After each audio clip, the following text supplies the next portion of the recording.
And welcome back, everyone. Welcome back to another week, another edition here of the OSC King of the Hill. OSC King of the Hill number 223, your weekly King of the Hill tournament. I'm of course OSI VIP with you. I'm joined by these amazing players, by the people in chat, and by my plushies as well. Welcome, one and all, to something a little bit different, something a little bit special here. Welcome to an welcome to a King of the Hill style format.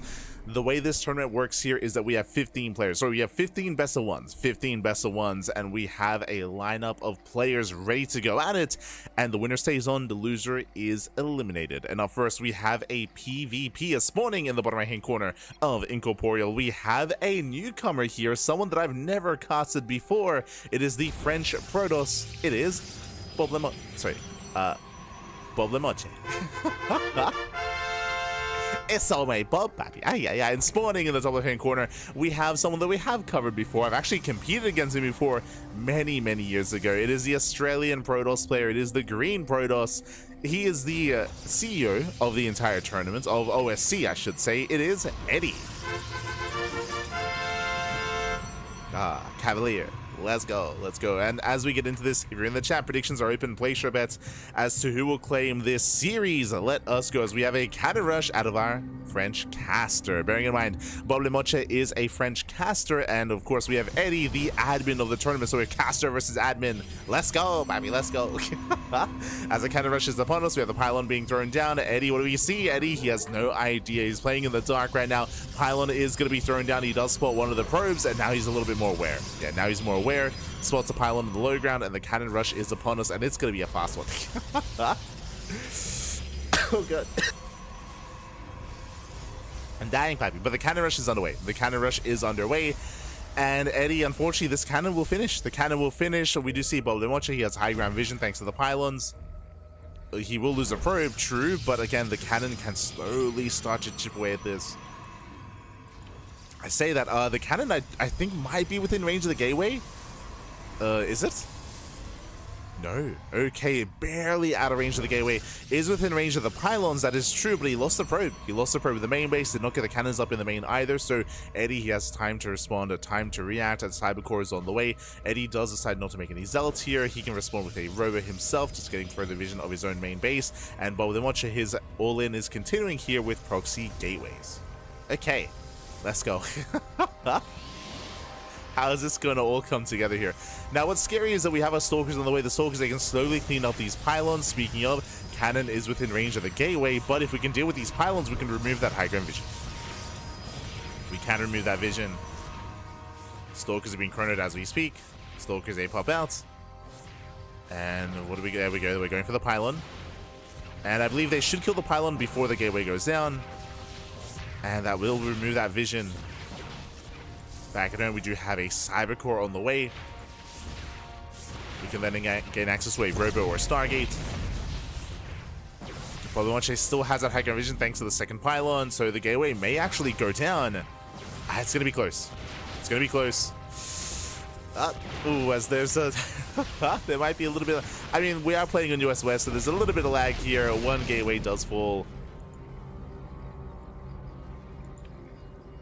But from here, we might be able to chip away at the cannons themselves. Immortals on the way. Oh, ooh, that was a lag spike. Yeah, that was a big lag spike there. So we did feel that lag. Hopefully everything's okay. Oof. Yeah, it did. It happens. It happens playing on the America server sometimes. So hopefully things are going to be cleaning up here, dying down. Something that pro players from Southeast Asia and Oceania do use, as well as myself when it comes to casting sometimes, is VPNs. Like, you can use a VPN for better routing to the Americas server. Sometimes that is a little bit more necessary. Without it, it can be very inconsistent. Inconsistent. So hopefully the ping does die down for Eddie. Hopefully, papi, hopefully.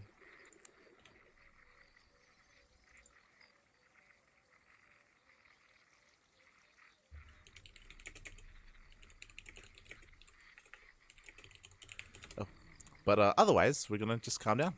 Alright, I can change this up as well. There we go. So PvP, Bob Lemoche, and Eddie. So hopefully the ping does die down a little bit. And we're able to settle in.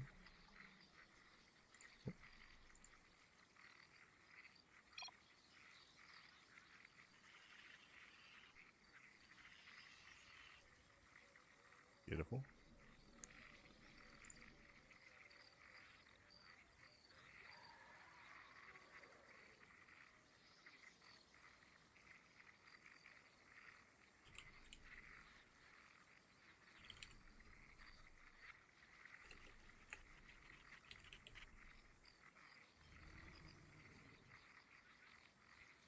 Sorry, I'm just sharing stuff in our Discord. Just sharing stuff in our Discord server. Beautiful. Otherwise, hope you've all been having a great evening. I know that there's a lot of StarCraft going on here tonight and for the rest of the week as well, of course. I know that Wardy's been hosting his tournament. What else do we have around the corner here? Picastar Monday, of course, is going to be our next broadcast in the morning. Oh, okay, we're good to go. Okay, we are good to go. Game resumed. That's a back in. We are back in. Stalkers again, they can shell away at the cannons from the high ground. So Eddie, he's breaking out, and GgMaChine doesn't really have much behind this is my concern. He's getting into Warp Gate. Ooh, getting into Warp Gate, prioritizing that over a Robo or Stargate. Now he does start the Robo. But GgMaChine will lose everything here. It was a big investment, and it wasn't really worth it in the end. Again, Eddie, he's got an Immortal. He's got an Immortal, he breaks out, he breaks free. He does break free.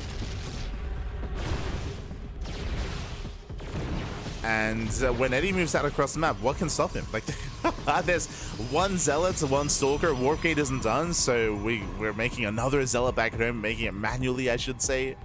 Robo's still on the way, so Eddie, he can just send it. He could just send it across the map. He can always recall if need be. Second, now he's got 2 Immortals. Now he might wait for a Warp Prism, but honestly, again, there's just nothing to stop him. To be fair, again, he doesn't know, right? He hasn't scattered across the map. He doesn't know what's going on. He does make the Observer. That will give him a little bit of information to work with, so he can make that decision to move out.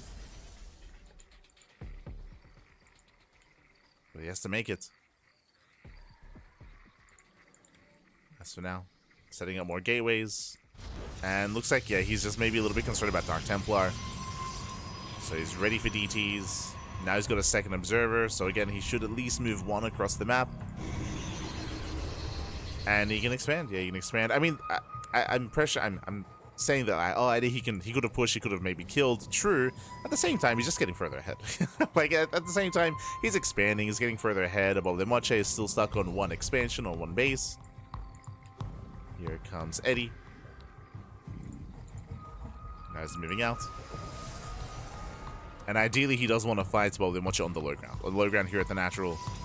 Pushing up the ramp can be awkward, especially into Drew shield batteries. Eddie, he has no sentry, so he cannot force field the ramp. So GgMaChine can retreat up the ramp. As he's rushing into +1. Getting a second Immortal. Now with 2 Immortals, GgMaChine, he can hold his own. Ooh, Eddie diving on the Immortal. Does try to dive in, gets punished by the Zealots though. Yeah, Zealots do punish. Prism has arrived, he gets 1 Immortal, and he gets 1. And where are those reinforcements? The Warp Prism is here.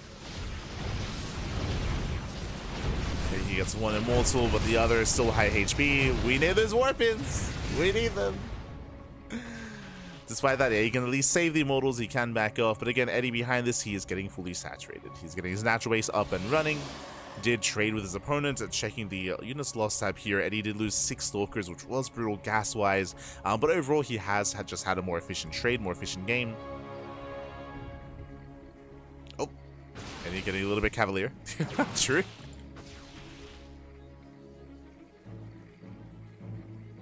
Just to calm down. Just to calm things down, build up. Again, his opponent still has no expansion, right? There's still no natural, so there's no rush. Oof. Oh, as the prison takes a lot of damage and has to get the hell out of here. Come back home, Batman. Come back home.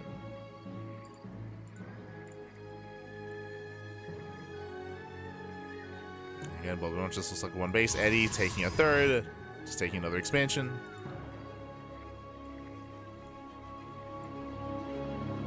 The Wikipedia is going into maintenance soon. Oh.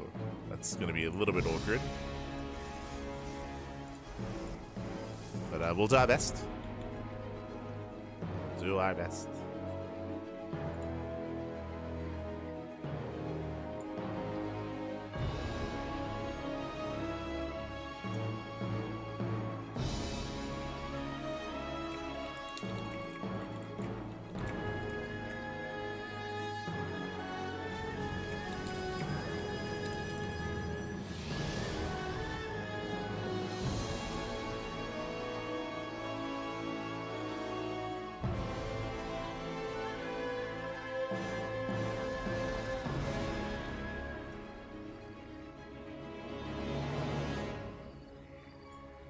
Here we go.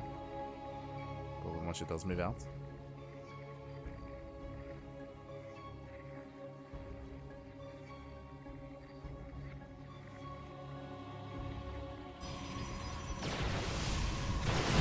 Here moving in. Zealot say we'll try to go to this. Is nice force field, just plugging up. We're plugging up and delaying the push. Delaying the army. The first immortal is gonna go down there for Eddie. At least it should. There we go. Does go down. We just wove in behind the army. We collapse on everything across the map. We just see Eddie going for the production. Actually, takes down one of the immortals. Hard pickup. Takes down the red ball as well. And oof, I was gonna say with good enough micro, Eddie he can deal with this. He does try to target down the workers. Eddie pulls away, but again, he's on 3 bases. He's on 3 expansions, 3 bases. GgMaChine, he's stuck on barely an economy. GG! As there is just nothing left here. We started with the cannon rush, didn't really achieve too much with it. And with that, GgMaChine, he will tap out. GG Cavalier. Eddie will take game number 1. GG. Eddie, he will take the first game. He will take. Oh, he will become our King of the Hill. Congratulations, Eddie. Is gonna be our King of the Hill. Congratulations. Shout out to GgMaChine again. He is a French caster, and he's gonna be joining us for the rest of the event. He will be joining us for the rest of the upcoming matches. Here we go. Do need a moment to set up, and we'll find out who his next opponent is going to be. Who Eddie's next opponent is going to be fair. Go. As looks like we have the answer here. Looks like up next we're going to have a best of 1. Eddie's going to be going up against GgMaChine. Oh boy. Oh boy, here we go. Now the big names are going to be coming out. GgMaChine, of course, coming in as the heavy favorite. But best of luck. Best of luck to Eddie here, as it's going to be up to our Australian admin Protoss player to cause an upset. We'll see if he can. Let's go. I feel like the shoe is going to be on the other foot, or we're going to have to see a bit of a different dynamic. Maybe even Eddie trying to go for some cheese, trying to go for some aggression, some all-in to try to catch GgMaChine out. We'll see. We shall see.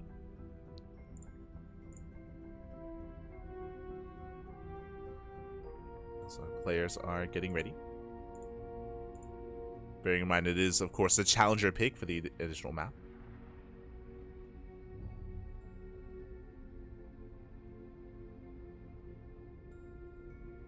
Temporary brackets. Okay. Lovely. Shout to Kura, by the way. Big shout to Kura for making a spreadsheet and constructing a temporary bracket for the event. Again, apparently the Wikipedia is going to be going on maintenance, so that's why we're making a temporary bracket for the time being. Oh, and it looks like we have our map of choice. We're going to be loading into Golden Aura. Okay. Bearing in mind that we do have an extended map pool for this tournament, so we have the regular ladder maps, true, but we also have maps like Golden Aura that were voted on by the players, by the casters, to come into the map pool. Go.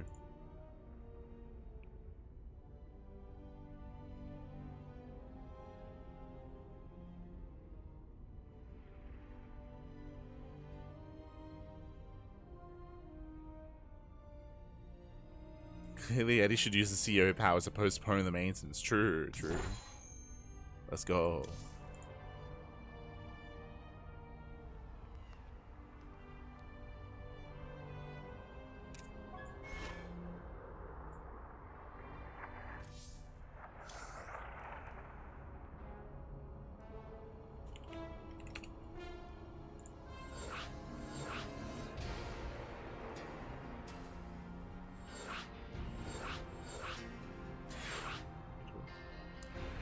Are all getting in.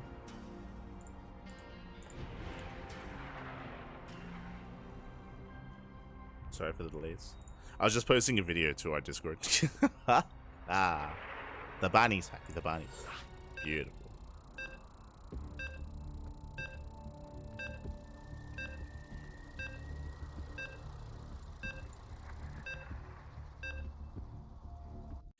Here we go. Here we go. We're getting into our next game. Again, I should also emphasize that there's no reigning king of the hill this time, just because we have a fresh setup here for the starting best of one.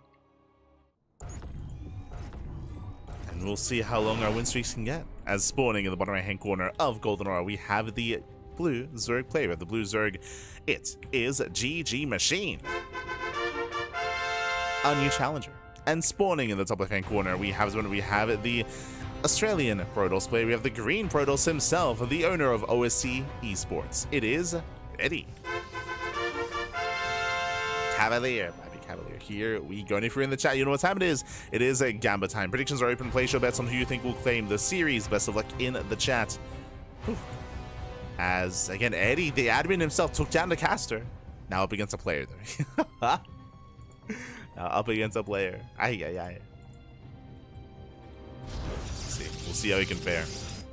And so now we do have our initial openers. It is going to be hatch first out of GgMaChine. Likewise, we do have Eddie going for a gate expand. Now, I haven't casted Eddie in a very long time, so I don't really know what to expect. I think the last time I played against Eddie was like back in like 2018 or something. I think we played in maybe like an AU weekly back in the day, or maybe like an Oceania qualifier back in the day. But I remember playing against Eddie before. We may have even hit on the ladder, actually, like many years ago. Like, again, like 2016, 2017, 2018, sort of like era of StarCraft. I think we might have hit on the ladder before. And Eddie, he was terrifying. But you know, many years later, yeah, a little bit rusty after so many years, as we all are. True. Haven't had a proper ladder session in far too long. Let's go. Let's go. We do have a very safe setup here, going for a Zealot first. A little bit unnecessary. Eddie can cancel once he realizes that it was a hatch first opener and that he's going to be safe. But we'll see how he sets up. Zealot does pop, so just very safe play here by Eddie. Just was a hatch gas pull. Link speed is on the way. GgMaChine settling into a standard game. Well, Eddie likewise getting his second gateway up and running. That's going to be a second gateway before his tech of choice, so it's going to be a delayed Stargate, or delayed tech structure, I should emphasize. Eddie once again fully walling off. Safety shield, just really safe. You know what this... This is a player that's been cheesed too much on the ladder. That's what this is. Oh my god. Eddie, calm down. So Eddie went for a safety Zealot first. He went for a second gateway, fully walling off. Went for a shield battery and a second pylon as well. Like, this is like very defensive, very safe. The problem here is that Eddie scouted. He scouted. He saw that it was a standard opener. He saw it was just a hatch gas pull. So there was no sign of aggression here. So this response was a little bit unwarranted, and it is going to delay Eddie's tech. It is going to delay his follow-up. It's just going to put Eddie a little bit behind. But this looks like... this looks like a ladder setup is what this looks like. It's like, man, I've been 12-fooled too much. You know, I've just... the amount of Roach Ravager all-ins on the ladder. Smudge. Not like this.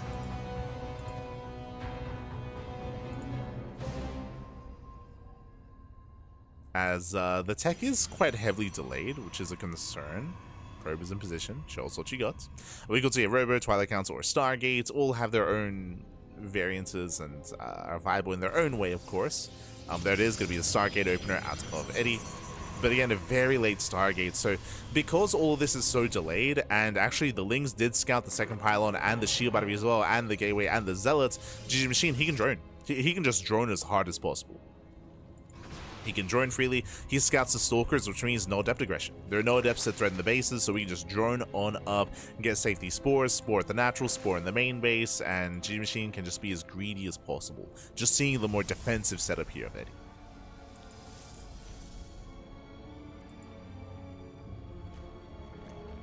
As we have our safety Roach Warren getting into an Evo chamber.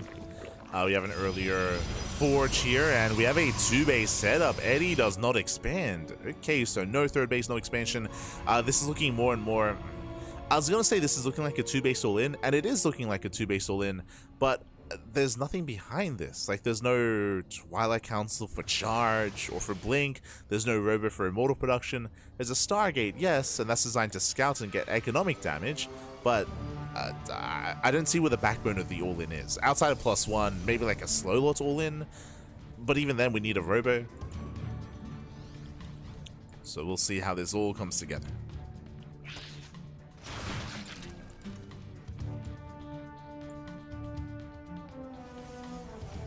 Clearly it's trauma trigger. And this setup, the opener that we saw from Eddie, it looks like we've been through some trauma is what it looks like. It's 100%. Ah, no. You can tell, Babby, you can tell.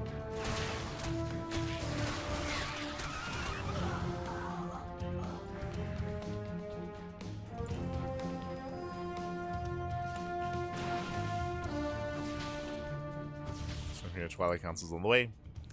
So it looks like we have our tech of choice. So Twilight Council, I'm leaning towards maybe charge, but we do have a lot of gas to work with as well.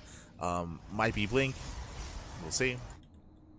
GgMaChine is just checking for a third base, getting a fourth, getting fully saturated on 3. Again, GgMaChine, he could be a little bit greedier if he wanted to. Could be greedier, and then he can just build up and get into the mid game with Mass Roach.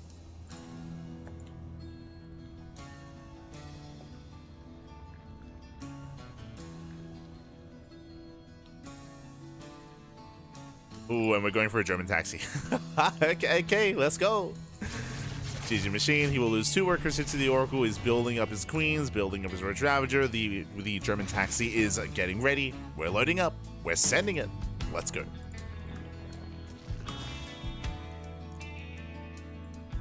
Now, this is going to be spotted by the, I believe, Revelation. Yeah, the Revelation does get eyes on the double drop, so Eddie, he knows, he's aware. Glaive Adepts? Ooh, that's going to be awkward. He's going into Mass Glaive Adepts here. The problem, though, is that he's up against Roach Ravager. Adepts, they can trade well against Lings, but against Roach Ravager, they do not scale well. And here comes GgMaChine. Nice force fields. They will delay, but they get broken, and the sentries are going down. The Adepts are going down as well, and GgMaChine is not looking at control. He gets on top of the army, and he has done it. He's breaking on through. We have some Adepts warping in defensively here, but the wall is under fire. The shield battery is putting in a lot of work, but the pylons, pylons are going to be piled down. The queens, they unload. And GgMaChine, he's going for the kill. He's going for the kill, going for the throw. He has broken at the natural. GG gets called, and GgMaChine will be our new King of the Hill. GG. Congratulations here to GgMaChine. Again, Eddie, great to see him playing once again. It's been a long time since I've casted Eddie play. It's been a very, very long time. So really, actually, I should have checked, to be honest. I should have checked to have seen the last time we casted him on the channel. Outside of just playing, of course. Let's have a look. But it's been years. It has been years. So, of course, great to see him still at it once again. So, Cavalier.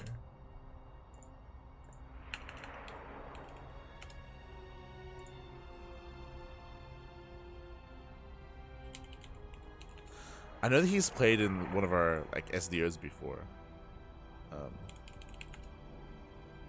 We've never caught. I mean, we've cast him during an SDO, but never cast him during a big event. A first for us. But GG well played. With that GgMaChine, he will claim the series, and we are getting ready for our next best of 1. Here we go.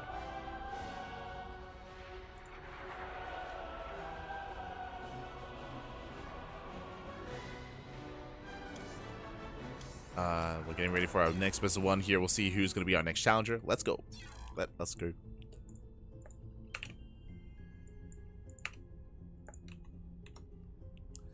As of course, Eddie, he will take a bit of a step back and take a more admin role moving forward. But always great to see him.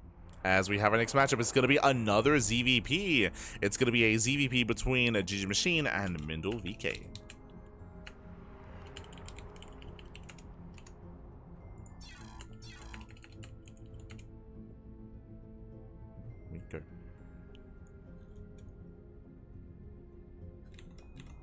So we are setting up.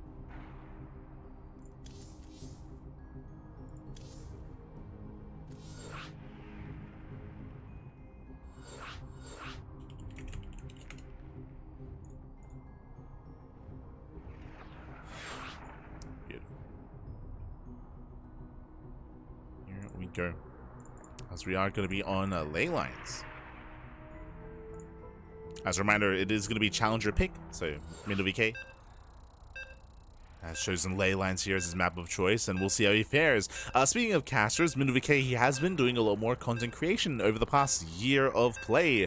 He's been streaming a lot, casting a lot, hosting a lot of tournaments, and yeah, just running a lot of events in general, especially for the CIS region. So it's been really cool to see MindoVK take a bit of a different role in the community, but has still been competing and still has been looking really in form as of late. So we'll see. We'll see how he compares. Spawning in the bottom left-hand corner of ley lines, we have our new challenger. We have our red Protoss representing Sidestorm Gaming. It is MindoVK.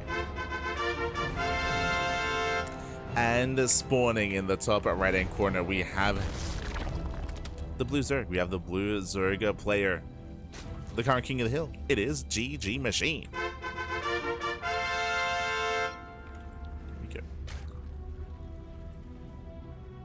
No one who hasn't played ladder doesn't have some trauma of some sort.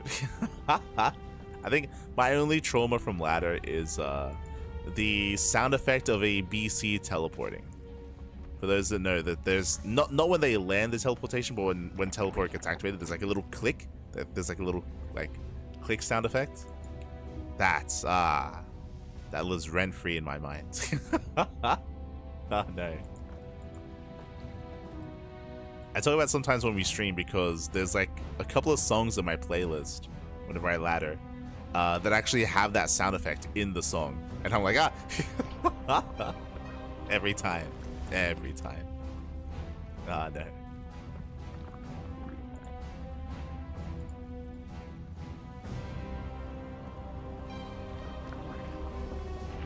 I think Protoss should have supply drop ability for pylons. True. We need to be able to chrono boost our pylons. Ah, no. Means pylon warping in. Thanks, Kata. As for now, we have our initial opener.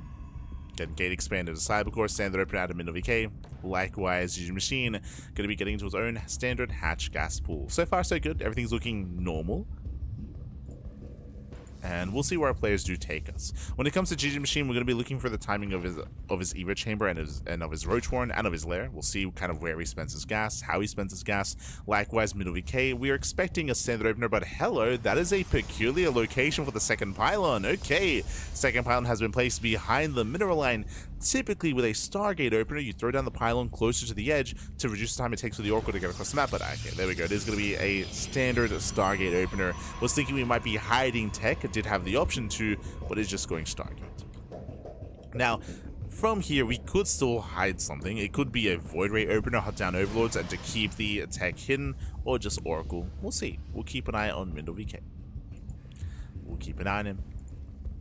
Based on the rally, it looks like an Oracle, as it is rallied directly to the third. It is rallied over. Adept has arrived. I'm going to be breaking in. Yes, good to see you competing again, Eddie. Good to see you. Yes, Eddie.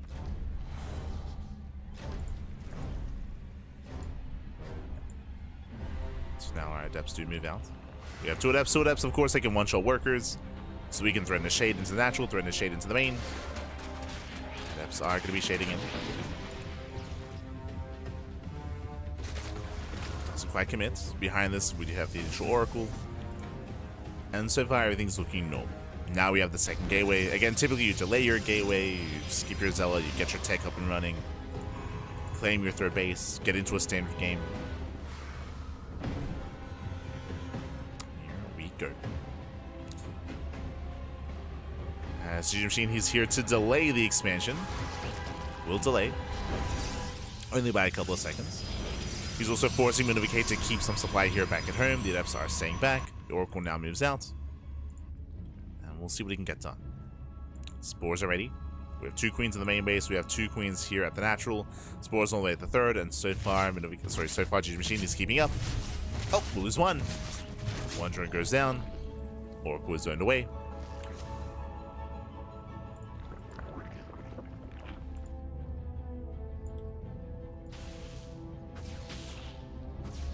Oracle is zoned away, and we have a bit of an earlier Twilight Council. Interesting. GgMaChine does scout this. Typically, the Twilight Council is a little bit later. Also, where is the Forge? And where are the gateways as well? The gateways are a little bit delayed. Blink is going to be on the way. Late Forge out of MindoVK. Interesting. So delayed +1, but earlier Blink. This means that he can be active earlier. He can move out with his Stalkers. He can apply pressure. He can, oh, as the Oracle does go down. Nice pick off out of GgMaChine. But Mindo, he can apply pressure to the 4th base specifically. Not the 3rd, but the eventual 4th. Things they pick in. Mindo does defend. Machine is still just droning. Droning, just saturating.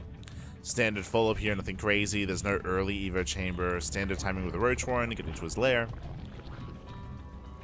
I think so far still looking as it should.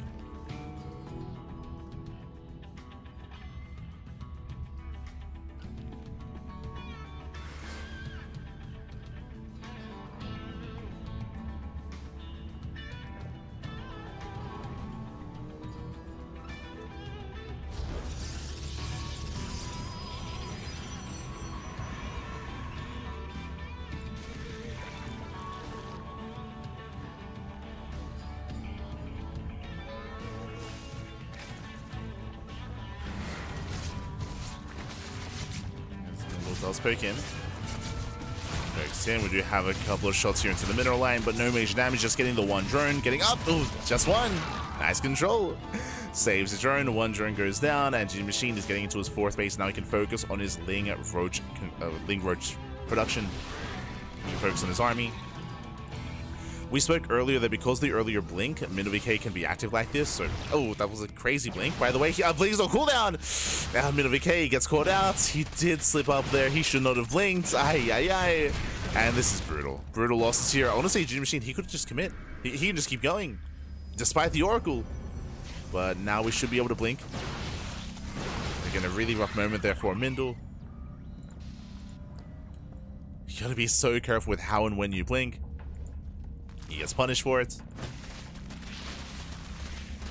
And you see what I see? He's going for GgMaChine is going for the same response he did against Eddie, actually. He's going for the German taxi. We have Overlord Speed on the way. Drop Lords are morphing in. We are setting up. GgMaChine, he gets a 4th base just for Larva. He cuts workers at 63. That is just under 3 base saturation. And it is go time. Ling, Roach, Ravager, Queen. He's going with everything he has. Going to be hitting with +1. And it's going to hit quite hard. And especially because of the earlier losses that MindoVK had, it's going to be a tough hold. +1 is not going to be a factor here. +1, the Forge was delayed. Now, Storm may finish up in time. How many High Templar? 3. 3 Templar so far. They're gathering energy as we speak. Storm is going to be a big factor here in the defense.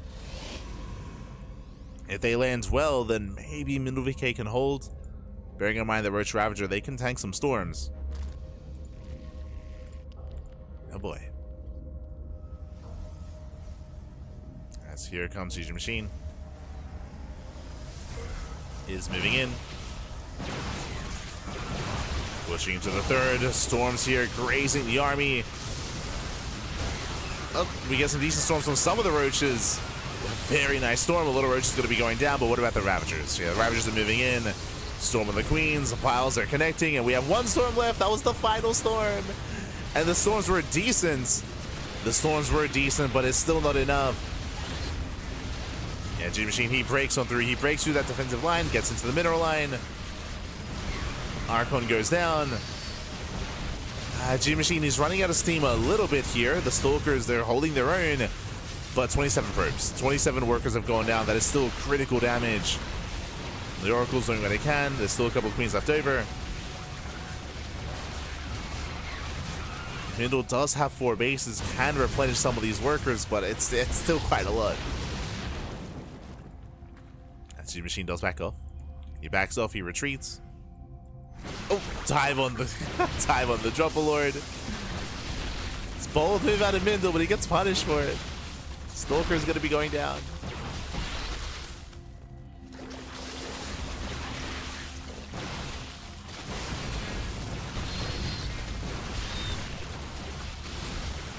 From here, Roaches, they do get into the mineral line. More probes going down. And Mindo, even though he's surviving, he's treading water. That's all he's doing here. He's just treading water, just keeping his head above water. As the economy is non-existent, GgMaChine can just keep rallying. And just keep rallying, keep trading. Even inefficiently. It's fine.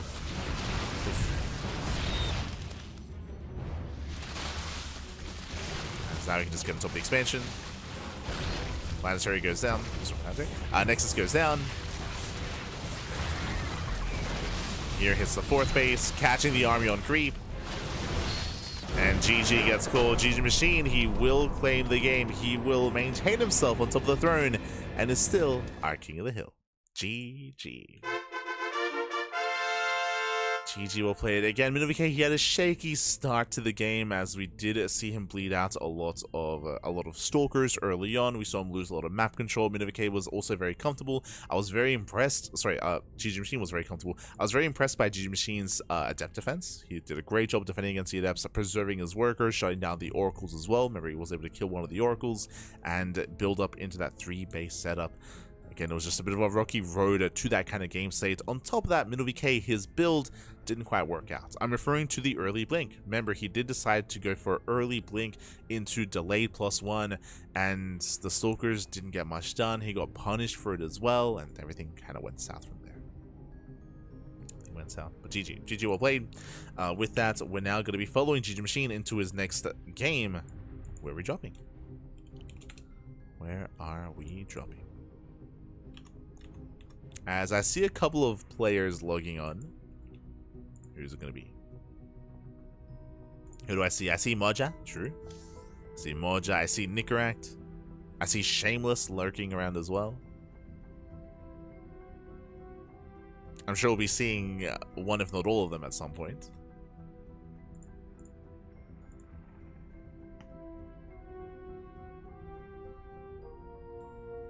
We have our answer. We have our answer. It is going to be a Zerg versus a Terran matchup. It is going to be GgMaChine versus Moja. Let's go.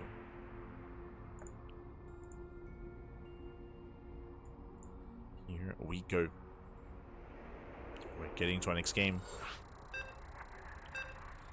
Again, Moja, he's been looking very impressive as of late. If you recall, he took down Eva during the OSC Elite Rising Star tournament. Did bring him down.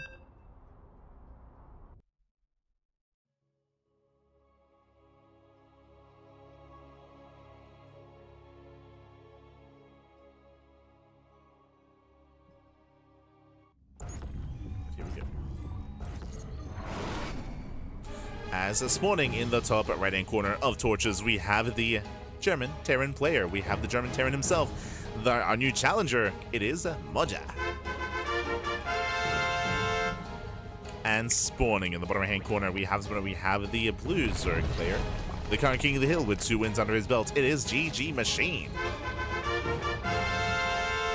And if you're in the chat, predictions are open. Place your bets on who you think will claim the series. Best of luck in the chats as we jump into our Zerg versus Terran matchup. A bit of a rare sight when it comes to our matchups, and also a rare map as well.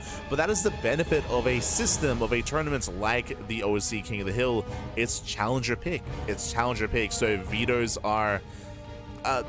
we have less vetoes. We do have a veto process. Basically, the king gets 1 veto. So GgMaChine gets to veto 1 map, only 1 map, and then the challenger can pick from then on forward. So we do have a little more variety when it comes to what maps we get to load into, as there are less restrictions on the challenger himself. So my eyes are on Moja. What do you have for us? What do you have for us? What's the plan?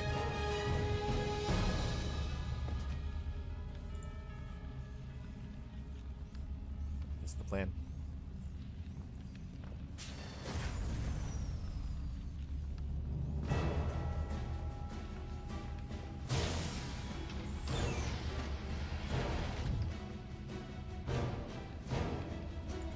As we have seen Moja be hyper aggressive in this matchup. I mean, hey, he's on clan 8 racks, so it says something. He could 8 racks, true. When it comes to torches, the rush distance by air is very short, so drop play can be very impactful. Of course, you can mine through the center mineral patches and gain access to the center area. Looks like GgMaChine, he's headed for it. does mine through those patches, and he's going for a gasless opener. We spoke about this, we bring this up all the time, but there are certain maps that do favor this kind of style in previous seasons. Maps like El Dorado, maps like Crimson Court as well. Basically maps where you can fortify and expand at your third base while also limiting the amount of harassment that can be available to you. So what I mean by that here, there's a ramp coming into the naturals, so you can try to wall this area off with Queens, with a Roach Horn, with an Evo Chamber. And how can you harass the third base? Well, the Terran player has to mine through their own patches as well. And GgMaChine, he has eyes on this. He has eyes on this, so this base is less accessible, so GgMaChine and the Zerg players can be greedier on torches. So again, no gases, no link speed, third expansion, mass journey. Just hyper greed here from GgMaChine. The pressure is on Moja to try to punish. Behind this, third CC before Starport, standard economic opener out of Moja, which means there's lower chance he can actually punish the greed of his opponents. I don't think he even knows. Yeah, he hasn't scouted the main base. Moja is unaware. So this is one of the few maps where you can cut corners like this.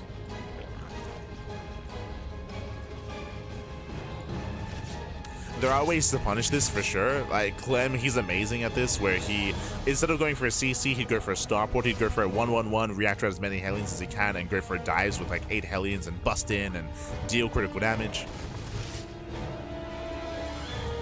You can respond as a Terran player by being hyper aggressive, but here Moja is just expanding. Getting a third, there's that Roach Horn that we did mention. Again, because the link speed is going to be so delayed, you just skip link speed, you go straight into Roaches, and then from there we can go Roach Ravager. We can either commit into Roach Ravager, or we can tech up into Hive into Ultras, or into Hive into Lurkers. There are options. There are a lot of options, a lot of offshoots that you can kind of go for off of a Roach-based opener like this. So we'll see where our Zerg player does take us. For now, do have our 1-1-1 follow-up, so 3 CC Banshee. Hellions are knocking down those massive tumors. We're going to be getting access to the third eventually, and we'll see if he can punish. Meanwhile, GgMaChine, his Overlord is not quite in position. He does not see this. He's scouting further in, ensuring that there's no mech or there's no BC production. He gets eyes on the Raxes. Somewhat aware.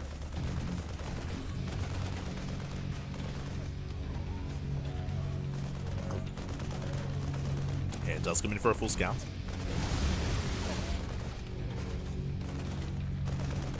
Confirm Sim, the Raxes, gets eyes on the tech up on the starport. Is where the click Banshee. But where's the army? Where the we haven't made any Roaches. Oh, too much greed. And again, he didn't see the rocks being knocked down, the tumor falling, the drones are lining up, and they're getting roasted. Ay, ay, ay. One more volley. It's gonna be 7 drone kills and we're not done. Oh god, we're not, no shot. We're not done. Not even close. 11 drones gonna be going down. GgMaChine, again, he had no Overlord in position. He did not see the tumors dying, so he thought he was safe. He thought he was safe, so he was too greedy, far too much greed. 14 drone kills, that is critical damage, and Moja takes a lead. Moja does take a lead, does cripple the economy. Very nicely done. You can see that GgMaChine, his drone count is actually still looking healthy with 60 workers, but remember, the soup does lie. Basically, those workers should have been Roaches. We should have had an army by now, but GgMaChine had to spend all of his lava rebuilding workers and resaturating these bases, and we're still not done. As Banshees, they hit him into the bases. They get one. Just the one. Just the one for the time being. Cloak was cancelled, so it did cancel Cloak. Spores were thrown down. Overseers as well, and GgMaChine is all in. Yeah, he's going for the all-in. 1-1 upgrades about to finish, Roach speed about to finish, we have Overlord speed, we're going for the German taxi. It's very similar to what we saw against Middle VK last game. Very similar. Now Moja, he did well for himself, but what is our defensive setup looking like here? Trying to hold on to this third base is going to be difficult. Where is the SimCity? We need bunkers, depots, we need something here to wall up and to wall off. To set up defensively. Tanks will help. Banshees do zone, but Moja, I don't think he's realized how much danger he's in. Because again, we're all in, and because of how we've been expanding, remember this third base and the third base of Moja, we're touching tips essentially. Like we're right next to each other. So it doesn't take long at all. GgMaChine is moving in. He's going for the third. Tanks are exposed. He's diving on the first tank. The Biles are down. The tank stack. 1, 2 tanks go down. Yeah, the tanks were stacked up. The queens do drop, and there's no bunker. There's no defensive setup here. The third base has been broken. And GgMaChine can just keep going.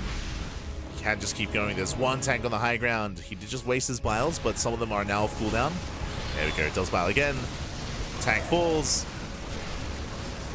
Boys are being pulled. From here, we can just kite back. And Moja, he will clean this up, but at a cost. At a cost of 20 SCVs. Oh, the Everlord. Ooh, the Everlord doesn't make it in. Barely not. And just like against Middle VK, GgMaChine can just rally. He can just rally his roaches. Rally everything across the map.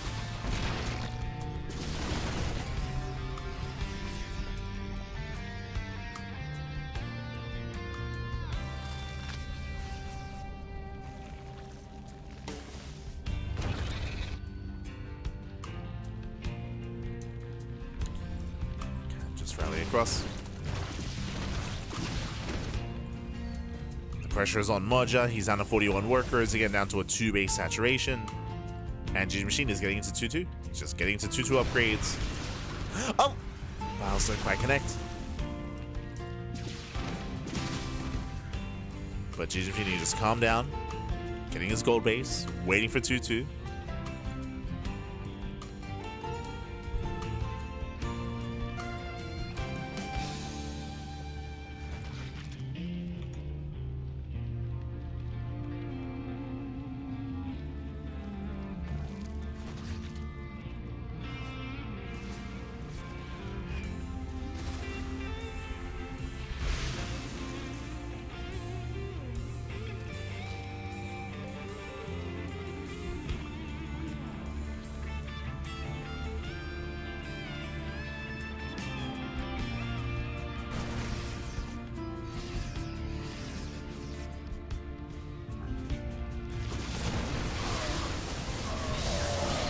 GgMaChine, he does collapse in once again. I mean, this time there's only one tank, right? There's only one tank to defend. Moja, he just can't afford much more than that. Ooh, this time can we bow down the CC? It's getting low. CC's getting low. Moja goes for the double drop. Knocks down the Roach Warren. Okay. Roach Warren goes down. GgMaChine, does he race back home? Where are we headed? He's banking up resources. Biles on the tank. I mean, the Marines across the map, they're getting a lot done. But this is still a massive army. It's still a massive army. GgMaChine is busting into the bases, busting up the ram. GG gets called, and GgMaChine, he will claim another game. He'll take down Moja, and he's still our king of the hill. GG. Whew. GG, well played. Congratulations here to GgMaChine as he does take down Moja. Again, because of how short the rush distance is, especially when the two players expand towards each other, going for an all-in here makes the most sense. And as a reminder, he did go for a very greedy opener to get into the all-in even faster by opening up Gasless. Remember, it was a Gasless opener. He was punished for it. Moja did kill a lot of workers, and it's also possible that that led into GgMaChine going for the all-in, right? He lost so many workers, he was kind of forced into the all-in. Maybe that was always the plan, maybe it was just a reaction to losing 14 drones. Unfortunately, as we were pointing out, Moja, he had no defensive setup at the third base. He was very wide open, very exposed. It was just a very accessible base there for GgMaChine, and he broke through. He broke through, he overwhelmed. GG, well played. And with that, we're getting ready for our 5th best of 1. Who's up next? Who is up next?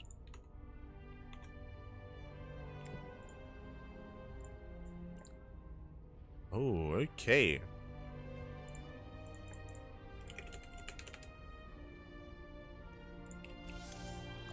We are heading over to the Americas server as we have our next opponent. It is going to be the Taiwanese player himself. Up next is going to be another Zerg versus Protoss matchup. It's going to be GgMaChine versus Lemon. Let's go.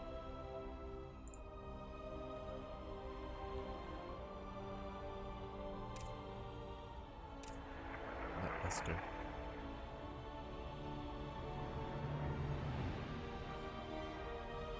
So again, we have a new challenger. Lemon, of course, he is currently, I would say, the best player in all of Taiwan. In years past, you'd think of players like Haas, you'd think of players like Nice, you'd think of players like But Always, but they've all fallen by the wayside, either retired, moved on, or moved on to a more streaming role instead, like Nice, for example, who did retire, came back, and mainly has been streaming. Lemon has risen in their place, and Lemon, honestly, looking quite good, looking quite powerful. I can see Lemon bringing down GgMaChine. Like, this is GgMaChine's strongest opponent yet. His biggest challenge, we'll see. We'll see if he can bite that Lemon. Let's go. I'm ready. Of course, Lemon, in his history of competing, he has competed as Zerg and Terran in the past, but over the past couple of years, he has settled on Protoss. Is what he is known for. And it will be Lemon's map of choice. Maybe it's all of the above. True, true. All of the above.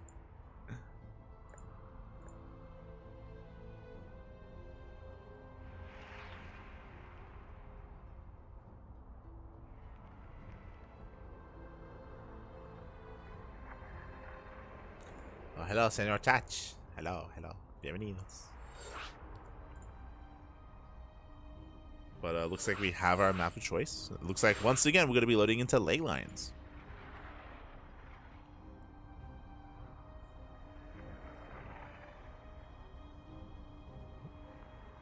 Once again.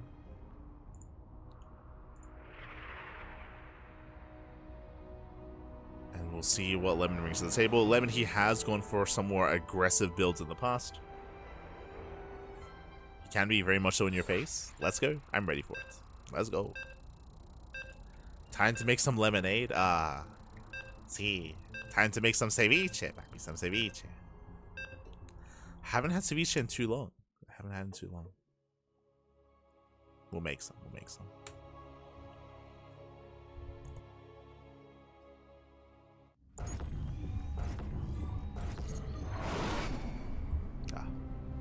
Spawning in the top right-hand corner of ley lines, we have the blue Zerg player, the blue Zerg himself, the current king of the hill with, I want to say, 3 games under his belt here. It is GgMaChine.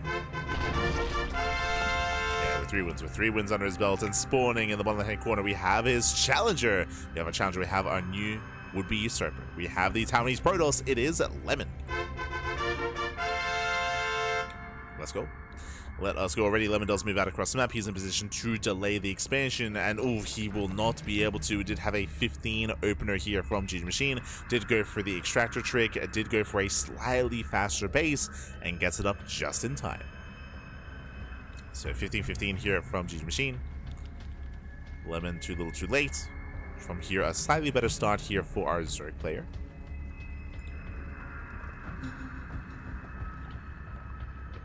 To settle in. With this, the gases are going to be more delayed, and we'll see how delayed. It's not too common here to delay your gases for too long in this matchup. There we go, gas on the way. So later gas, later link speed. Link speed is not as impactful here. I mean, there's a bit of a give and take. So link speed doesn't really matter too much when it comes to defending, but this does mean that Lemon can be more aggressive, because it means that Lemon doesn't need his adepts at home to defend his third, because the timing of link speed is going to be much later. His third base is going to be safer against any kind of link aggression.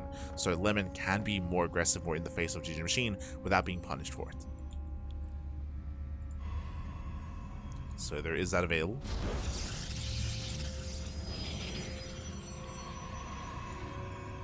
Behind this pylon gets thrown down. We were talking about the pylon positioning in Midweek Haze game earlier. Based on this pylon, we're not hiding anything, right? This shouldn't be a Twilight Council. It shouldn't be a Robo. Based on this location, we shouldn't be looking to hide anything behind a base, behind a mineral line. Looking more like Stargate play. At least for the time being.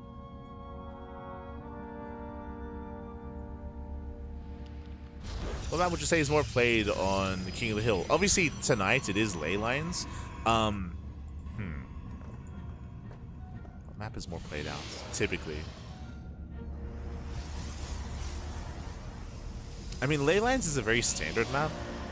I think we see a decent amount of ley lines. We see a decent amount of tokamak, right? Like, those are like the most popular maps out there. Hard to say. Hard to say.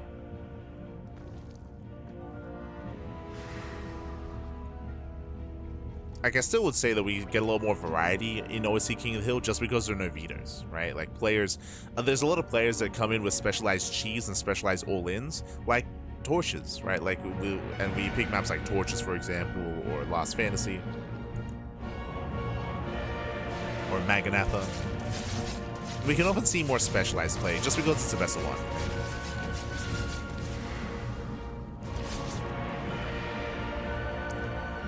So if we get in, the Lings, they catch out one of the Adepts. Not bad. One Adept does go down. Ooh, gets the other as well. And how many drone kills? Only one. Nice defense here by GgMaChine. Very nice defense. Oh, and that is a Robo follow-up. Okay, so Stargate opener, true. It was a Stargate opener. The Overlord does confirm this, but it's going to be Stargate into a Robo and a Twilight Council on 2 bases. This looks like an Archon drop. Assuming that Lemon expands. True. In my mind, we'd see like a War Prism into a Temple Archives. Otherwise, this could turn into something like a charge-based all-in. Show us what you got. I'm ready. I'm ready. I'm excited. Because there's no third. There's no expansion. There it is. Archon drop. So it was what we initially stated here. So it's going to be Twilight Council into Temple Archives into Archon drop. This is not meant to be an all-in. There should be an expansion alongside this. The Archon drop will allow Lemon to get map control to move out. Yep, there it is. He is looking to expand. This is a build that is very popular amongst the Polish Protoss players. So if you watch players like Mana, like Christiana, Gerald does it a little bit, but mainly Mana, Christiana, and players like Papi as well. They are a lot more fond of this style. The Koreans almost never do this. Like this is very much so more European-centric. I say Koreans never do this. Creator, I think I've seen Creator do it like a couple of times. More than any of the others. More than Zaun, more than Hero, more than Classic.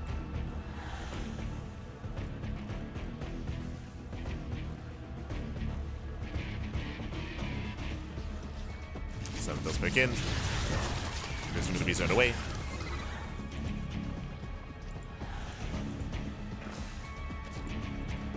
Seven tries to rotate. Rotates over into the natural. So far the Queens are keeping up the prison. Takes a lot of hits, takes a lot of damage. And we've so far only killed 3 Zerglings, but we can hunt down Overlords. There we go. Again, that is the benefit of this Archon drop. You can hunt down Overlords, you can deny creep, you can pick away at Lings, you can thread mineral lines. It gives you a lot of map control here. And behind all of this, Lemon's running. Lemon, he's probing. He's probing on up, saturating his bases. Immortal production has begun. Charge is a follow-up, a +1 as well. While these Archons keep GgMaChine busy. Oh, he's not turning. We're at, what, 66 workers. We're massing up roaches here. Do we see Overlord speed again? Do we go for Overlord speed? What's the plan? Guess another Overlord. Not bad. Another Overlord goes down. GgMaChine, he's droning up a little bit further. He's getting up to 70 drones. Okay. He's saturating. Queen's in position. Oh, can he get a queen? Oh, can! Yeah, one queen goes down. Oh, wants another. Barely not. Again, really nice value here with the Archons. Doesn't lose anything. Very efficient. And back at home, he's just massing up Immortals. He's getting ready here for the Roach push. And GgMaChine, he's not going for the all-in. He's saturating. Okay, he's saturating his 3rd base, his 4th even. Hydroden's on the way. He threw down the Infestation Pit, but he does cancel, so a little bit indecisive here. The pit would have been indicative of a hive. But it is wise to cancel as here comes the push. That's a lot of Immortals. Charge is done, and +1 is finishing up in a couple of seconds. Finishing up just in time for the push. I'll say zone away. 11 has built up quite a death ball.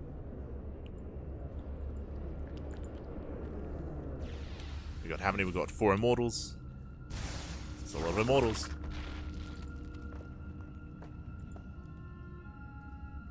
GgMaChine is still droning. No Lurker Den yet.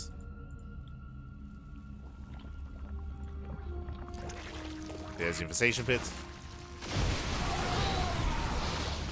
Miles 8 don't quite connect. Nice contamination though, very nice. Contaminate on Storm. Este GgMaChine.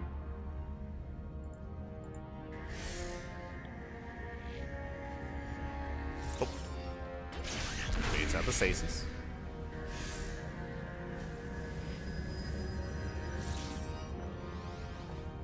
Rotates to the left hand side. Does he notice the stasis? How do we engage? I mean, GgMaChine is stuck on too many roaches is the problem. So a couple of things here. The soup is lying. The soup does lie. GgMaChine, he's maxed, true, but he has a very inefficient army here. It's very supply inefficient specifically. Too many roaches, not enough hydras. GgMaChine, he needs to throw away some roaches here. They're hurting him more than helping. Otherwise, Lemon is just going to snowball out of control. Yeah, no Lurker Den. Stasis goes off. Brutal Stasis Trap. Ay, ay, ay. And Lemon, he can just go for the kill. He can go for the kill. There's nothing to stop him. Because this army here, it's nothing. Like, it's it's a handful of Hydras, a handful of Ravagers. Zealots, they peel off into the natural. While they delay. Storms are popping up. Oh, brutal storms. And GgMaChine, you can see his army supply just plummets.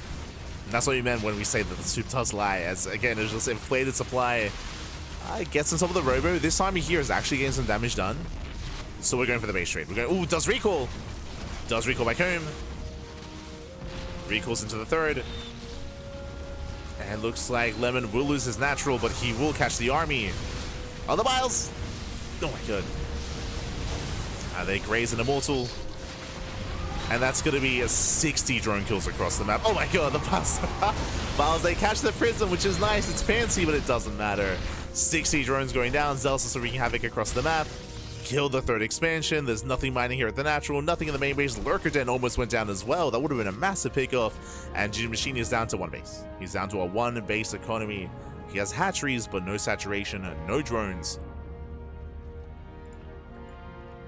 Again, GgMaChine, he just got stuck on too many roaches. He got stuck on too many roaches. He second-guessed himself when it came to taking up, so his hive was late, his Lurker Den was late, everything was delayed. GgMaChine, he got scared. He got scared earlier when he saw the immortals. He got scared, he panicked, he made a bunch of roaches, he got stuck with them, and yeah, with that Lemon, he's snowballing out of control.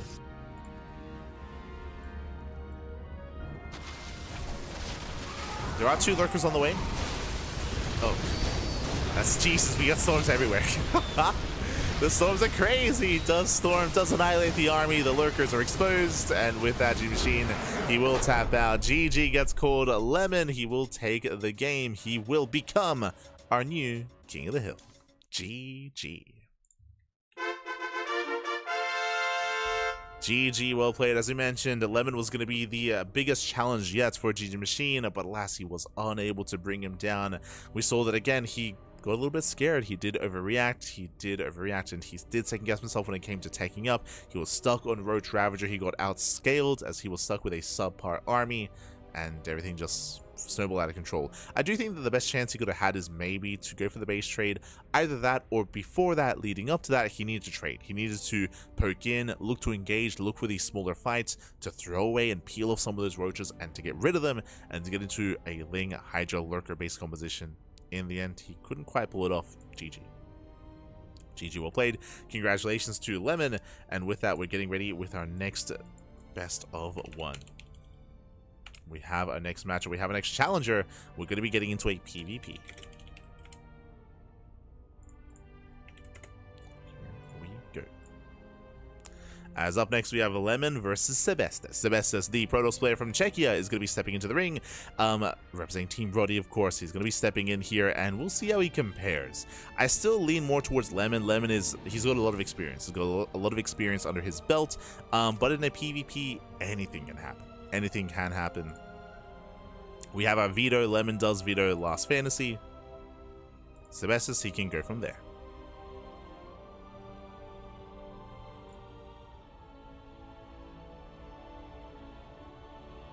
Can go from there.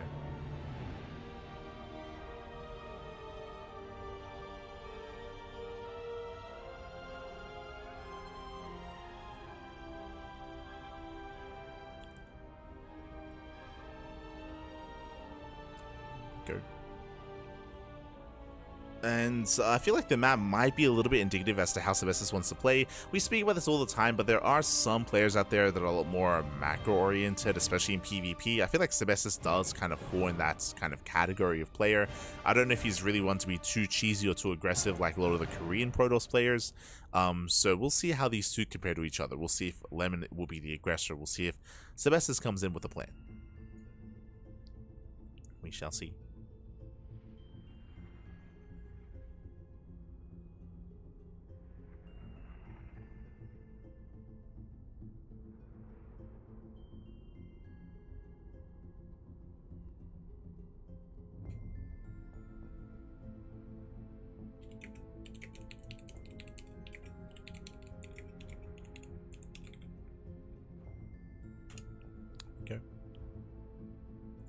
Just need a moment to set up.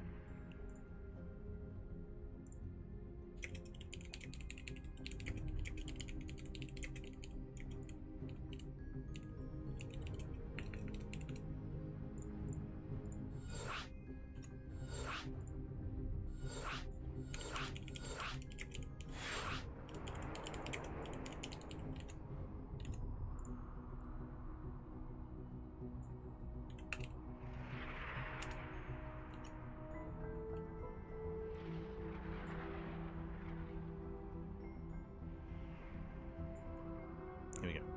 Here we go.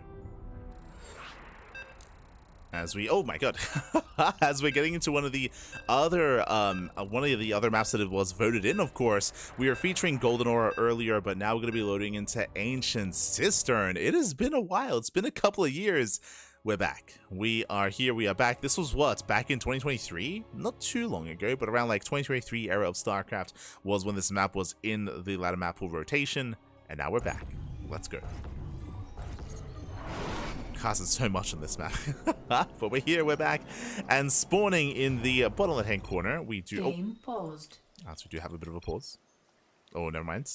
We do have some hotkey issues here, so do need moments. Again, we are playing on the NA server, and sometimes when you switch from one region to the other, hotkeys can mess up a little bit, so we do need a moment. But yes, Ancient Cistern is one of the maps that is voted in. I should mention here, just to quickly reiterate, is that for OSC events, we have the regular ladder map pool, but we also have 3 extra maps voted by the people, voted by the players, and by casters as well. Ancient Cistern, Golden Aura, and Hecate have been voted in. So they've been added to the map pool, and here we go, spawning in the one-hand corner of Ancient Cistern. We have the yellow Protoss player, the yellow Protoss representing Team Rodi from the land of Czechia. It is Sebestos. And spawning in the top right-hand corner, we have the blue Protoss player with the Taiwanese Protoss.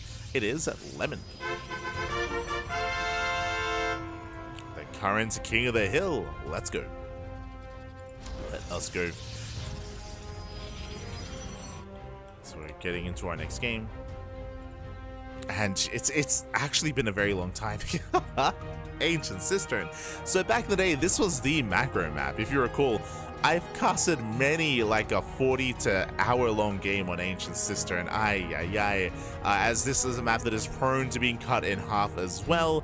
Of course, we have this area in the center that can be opened up once you knock down these rocks, but for the most part, because of all these points of elevation, pushing into this northern base, pushing into the third base as well, pushing into the southern bases can be very difficult. We have seen a lot of players, especially when it comes to TVZ and PVZ, just wall up and wall off and force a longer game state. Oh boy, yeah, and typically we see a lot of fights instead here. Even here, when it comes to these low ground expansions, there are like a lot of choke points. A lot of the terrain does help you when it comes to defending. They're not as open. So I remember casting a lot of long late game here on Ancient Cistern, but it's a PvP, so we don't have to worry about it. It's a PvP, it'll be fine. And so far we have 2 gate opener out of Lemon, 2 gate opener out of Sebestis. So far so good. Stalker Sentry, meanwhile Sentry expand. We do see Lemon being a little bit greedier here. He does cancel the Zealot, starts up a Stalker. The plan was to get a faster Nexus, but alas, Sebestis attempts to delay. Yeah, he's in position. He will pylon block. So a nice block here, nice delay from Sebestis. There's the pylon, forcing out the Stalker. I mean, both players do pylon block each other. Stalkers are out. From here, we can go for a Stargate before expanding, or even a Robo. There's a Nexus. Both players expand. Okay, both players do expand. No one takes up. So far, more or less mirrored builds. More or less.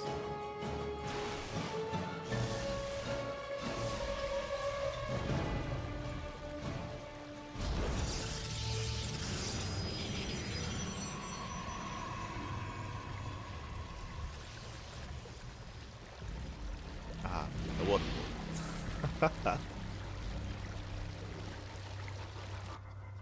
That's been a while. I want to say, are there Moopies here? I think I remember that. I think there might have been like a little Easter egg here and there. Maybe. We'll keep a lookout for them.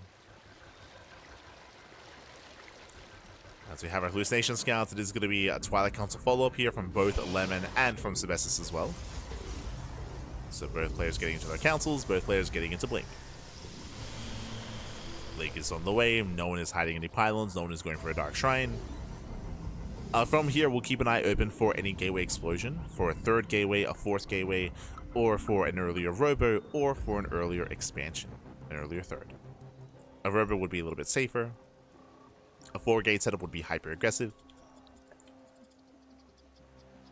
As the Adepts are moving out. 2 Adepts on the right, Hallucination to the main. Lemon fanning out, does get eyes on the Adepts. Does spot them. And looks like they will shade. It does commit, Probe's going to be going down. Getting 1, 2, getting to 3. Ooh, not quite. But 2 probes do 4, 2 probes to 2 Adepts. I would say a better trade for Lemon. Does defend, does hold. 3rd bases are being taken, and we are taking a much slower approach here. So, let's go. No rush 10. As both players are expanding, getting their 3rd bases. We have a Robo afterwards here for Lemon. Meanwhile, we have a faster Forge instead for Sebestis.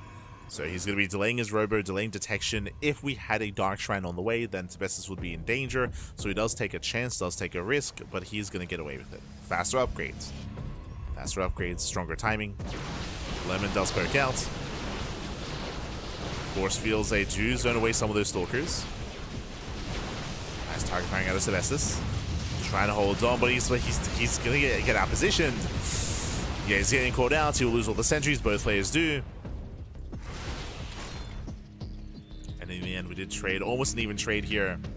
Lemon losing 4 Stalkers and 2 sentries. Sebestis losing 3 sentries and 3 Stalkers. So we have almost an even trade. And Sebestis does hold.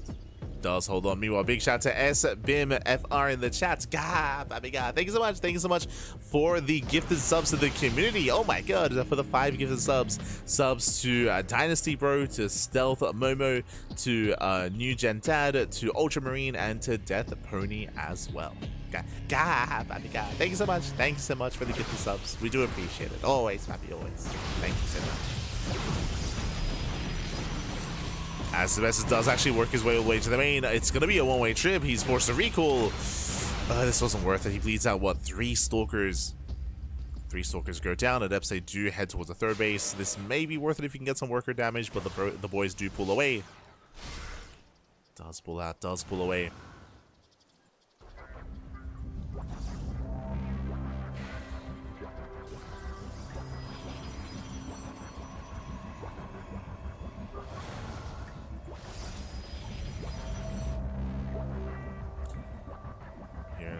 Setting up.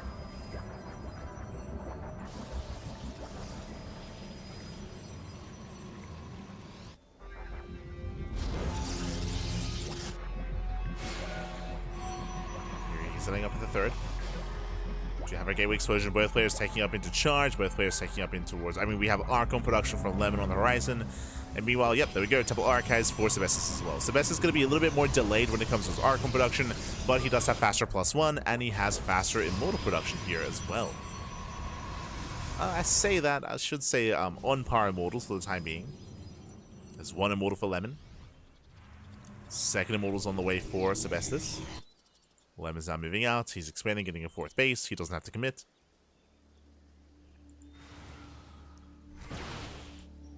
So this is getting ready. And again, you can see because how large the map is as well, like you have so much time to react and to respond.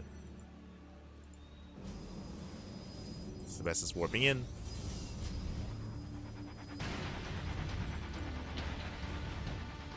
Sebestus ideally wants to make use of the high ground. Lemon gets up. Does get up the ramp. Archon moves in. It's also back to the shield battery, but the Archon gets a lot of volleys here on the Zealots. Again, there's a lot of Zealots going down. The Zealots are falling. Lemon, he breaks through, takes out the Immortal. Massive pickoff. He gets 1. He's going to get the other Immortal as well. And Lemon looks like he has barely done it here. Again, that 1 Archon did so much. GG gets called, and Lemon, he breaks through, he overwhelms, and Lemon will take down another challenger. GG. Whew. GG, well played. Again, a much better engage at Lemon. He got up the ramp. He was able to successfully get up the ramp, was able to push in. The Archon added so much DPS to that fight as well. Added so much value, of course. Sebestus, he was called out.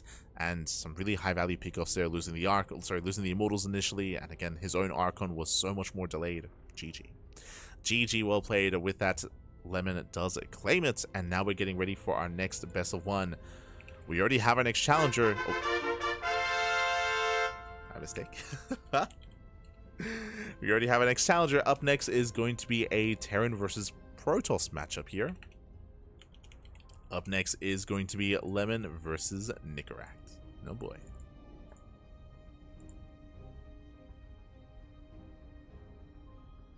Here we go. Lemon versus Nicaract is going to be coming up next.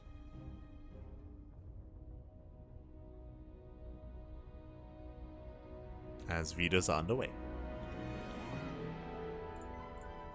It's underway. Shout out to Lemon, by the way. That game had potential to go the distance. Had potential. Everyone was taking up.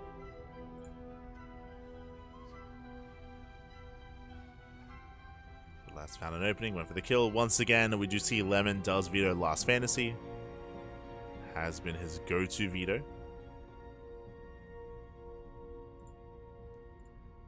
And we're going to be loading into Pylon. Okay.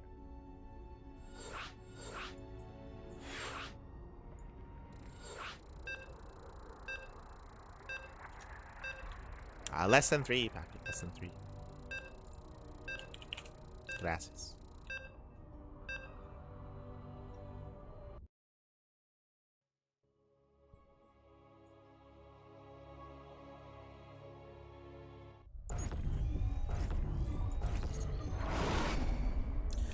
Spawning in the bottom right-hand corner here of Pylon, we do have the red Terran player. We have the red Terran representing the Platinum Heroes. Our new challenger, it is Nicaract. And spawning in the top left-hand corner, we have his opponent. We have the blue Protoss player, the blue Protoss himself. It is from the Taiwan, Lemon. Our current King of the Hill. Current King of the Hill here with 2 wins under his belt. Taking down a Zerg player in GgMaChine, taking down a Protoss and Sebestus. Can he take down a Terran? Can he collect all 3? Let's go. Let us go. As Nicaract, I would say he is going to be favored coming into this. I did raise Lemon quite highly, if you recall, against GgMaChine against Sebestus, but here it's a little bit different. Nicaract, he is a Terran versus Protoss specialist in a sense. Nicaract, he has achieved a lot of accolades in this matchup. He has beaten players like MaxPax, he's beaten players like Hero, not on a consistent basis, but sporadically, he can spike up, he can pop off. Specifically, he's known for aggression. eBay block. Does go for the eBay block here across the map, but he is a very aggressive player in this matchup. We expect a lot of 2-base all-ins, a lot of hyper-aggression, especially on Pylon. This map is going to be favoring Nicaract when it comes to his play. We spoke about this earlier. This is one of the big kind of deciding factors, or one of the big factors in OSC King of the Hill, is no vetoes. Lemon had one veto. He vetoed Last Fantasy, which means Nickrat, he can go for whatever he wants, and he's free to pick Pylon. Pylon, of course, is a smaller map of the map pool. Shorter rush distance by ground. Pylon is known for aggression, is known for all-ins. Nickrat going for a factory before CC, and he also does force the unnatural natural. So Lemon, he's forced to expand here at the third location. He is going to be a lot more spread out between his bases, going to be more spread thin as well, more vulnerable to attacks. So everything is lining up for Nickrat. It's all lining up. Oh, share man, share man. Chest.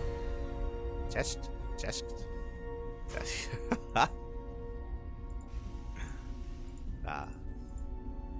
Bienvenidos. Dzień dobry. As Nickrat going for the attack lab on the factory, reacting on Marines. Lemon setting up a proxy across the map. I do like this from Lemon. I mean, ideally, Lemon, he wants to apply pressure to keep Nickrat at home instead of moving out.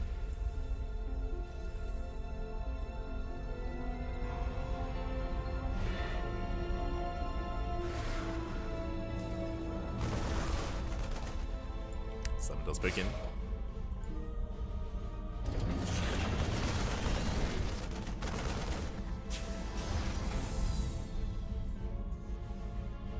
In, pulls away. Nickrat still building up his own Cyclones. Not opening up Hellion, true. I should emphasize it's not uncommon to open up Hellion in this kind of game state to try to go for Hellion run-bys at the natural. But instead, Nickrat going for these Cyclones, takes down the Adept. Nice pick off here by Nickrat. Warp Gate is finishing up, and here comes the move out.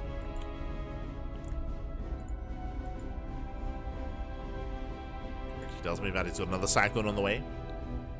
Getting a second Rax before Starport. Ooh.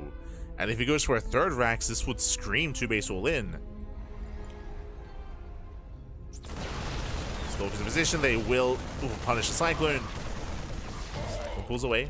Lemon holds. Lemon, he does hold onto the ramp. Nicely done. Nickrat has to get the hell out of here. Has to pull away. He has to pull away. Ooh, one Cyclone goes down.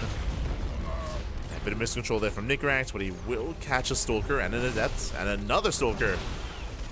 Oh no! Oof. He does end up trading, and back at home, geez, what I see no Starport. No Starport, so we have a prioritization here of bioproduction, of Marines, of tanks, even another, oh my god, another Rax, a 4-Rax setup on 2 bases. Ay. Now, on the one hand, yes, this does scream 2-base all-in, as we are heavily delaying the Starport, delaying any kind of medevacs, any drop play, and we're prioritizing purely army production. The downside, of course, is that Nickrat has lost map control. He's lost map control, and he has nothing here to defend. No bunker, because he was hoping to keep his opponent at home. And before this production can really get going, before Stim can get going, he will lose control of his natural. Yeah, Lemon is all over this. Getting 2 SCV kills, denying mining. Tank is moving out, the CC taking a lot of hits. Nice pick up. Gets a Stalker. One Stalker goes down. But again, this has been a shaky start for Nickrat. Losing all that army, and does he commit to the Shade? He thinks about it. Oh, he will. He does commit in. Shade's on top of the tank. It does try to target it down, but the tank does hold. Tank does hold on. Nice movement by Nickrat as well. Thankfully, he pulled back to the tank so he didn't force any friendly fire. Did not sustain friendly fire. So Nickrat, he's holding on. And with Stim finishing up, he'll be able to push out with 3 tanks, and he's most likely going to pull the boys with this. He doesn't have many boys to pull, true. So he, true, I guess he might not. There's not really much he can send across the map. Again, you can see Nickrat is not making any SCVs. There's no SCV production at the natural, no SCV production in the main. This is because, again, 2-base all in. Let's go. Stim is almost complete. Here comes the 3rd tank, and here comes the move out. And the boys are being pulled. Not many, but whatever we can. He's sending it across the map. The observer does confirm. Lemon, he sees, he knows. Gets a Marine. Gets 2. Gets another. And again, this is so crucial for Lemon. Just getting 1 Marine at a time. Picking up Marines, does lose a Stalker. But every unit counts. Ideally, he wants a tank. But Nickrat, he gets up the ramp. Does get up the ramp. Boys, they do well tanking. No shield batteries. No shield batteries to defend. And Nickrat, it looks like he will break the natural base. At the same time, we are setting up a surround. Lemon, does he have enough? He's catching reinforcements. Marines, they stim into the main. Yeah, there's a stim. Takes down some of the stalkers. Charge is done. Uh-oh. Yeah, charge is complete. The Immortal's taking a lot of hits, taking a lot of damage. Marines, they bust into the mineral line. Boys are being pulled. And again, Lemon getting desperate. Every single probe here should be going down. At the same time, Blinks on top of the tanks. He does blink. He gets one. He gets one tank. Can he get two? He cannot. And Nickrat looks like he may... Does he have too much? Oh, he lost everything in the main. He lost everything in the main base. Nickrat, he needs to keep going. Dives on the tanks, and he'll take down both. Yeah, both tanks will go down. Lemon, he's holding. Nickrat, he does back up his reinforcements. Builds them up behind this again. He has, he's muling. Mining whatever he can. Oof, brutal force fields. His Marines are getting locked down. Lemon is still in the 2-base economy, at least somewhat. We're bringing more zealots. Once again, Lemon, he wants that tank, and he will blink in. And blinks forward. GG gets called, takes down the final tank, and Lemon, he holds. Lemon will take down Nickrat, and he will take down one of each race. Is still our King of the Hill. GG. Whew, GG, well played. A very, very intense game. Again, Nickrat, he bled out so many Marines, unfortunately, before the setup for the all-in. If you remember, he bled out... I'm referring to when he lost his Cyclones. I'm referring to when he lost his 2 Cyclones and like 8 Marines. It was a really, really rough start. Oh, did we forget one of our casters? Uh-oh.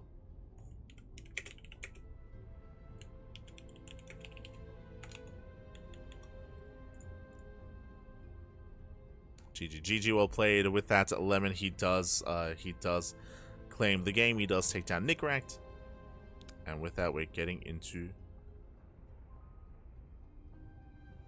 ready for our next match. Oh, we're going to the Korean server. Let's go. But yeah, I do apologize. I think we may have accidentally left our caster out of that game. Ah, feels bad, man. I didn't quite notice.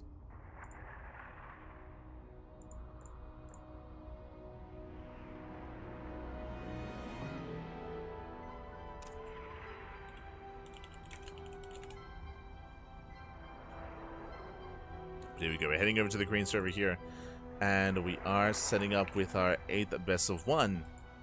Here we go.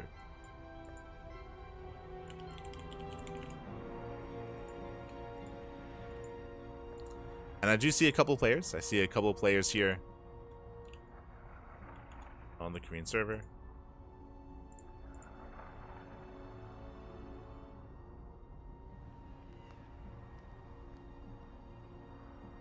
Nickrat wasn't that behind, was he? He had no tech to get into a longer game, so he had no eBay for upgrades. He had no starports. He was stuck with Stim, Marines, and that's all he had. Back at home, he had some workers. If you notice, he had like a comparable worker count, I suppose, but that was still a much better economic game state for the Protoss player. So, GG. You could argue that he could have tried to macro out of that, but it would have been an uphill battle. Like, he would have been for sure. Like, it would have been a really, really difficult like kind of game state for Nickrat. Would have been difficult. But GG, well played. With that, we're now getting into our next game. We're getting ready for our next matchup. It is going to be Lemon versus Percival, another PvT. But Percival, he is a heavy hitter. He's a heavy hitter here. He's coming in. He is not fond of this matchup, but he is a very, very strong player in turn versus Protoss. He's actually very similar to Nickrat, where he's known for aggression in all-ins, and Percival, he can pop off.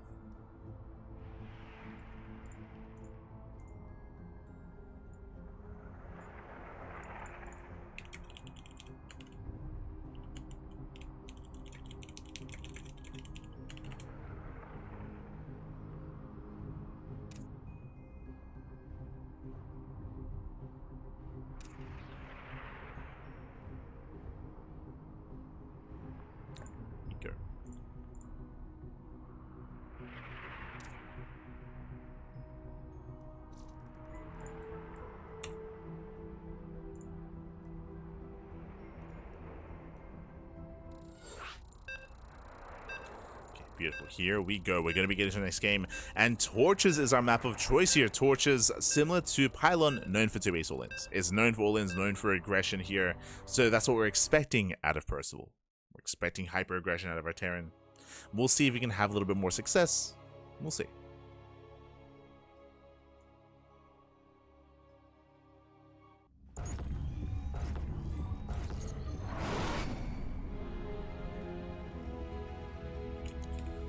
Here we go. We're getting to our next game. Spawning in the bottom right hand corner of Torches, we have the South Korean Terran player. We have the blue Terran. We have our new challenger. It is Percival. And spawning in the top right hand corner, we have his opponent. We have the current reigning King of the Hill with 3 wins under his belt, 1 of each race. Has collected them all. We'll see if he can keep on going. The Taiwanese Protoss, it is Lemon. We go. As Percival does move out across the map with his SCV, and he's going for the proxy in the natural. As we said at the start of this series, at the start of this game, we're expecting aggression and all-ins out of Percival in this matchup, and he is going to be opening up with that proxy. With this, he can go for Reapers right into the natural, of course. He can even set up a bunker on the low ground as well. We'll see how much he dedicates to this. We shall see, but so far, a cheeky start out of Percival. Very cheeky. Lemon does poke in.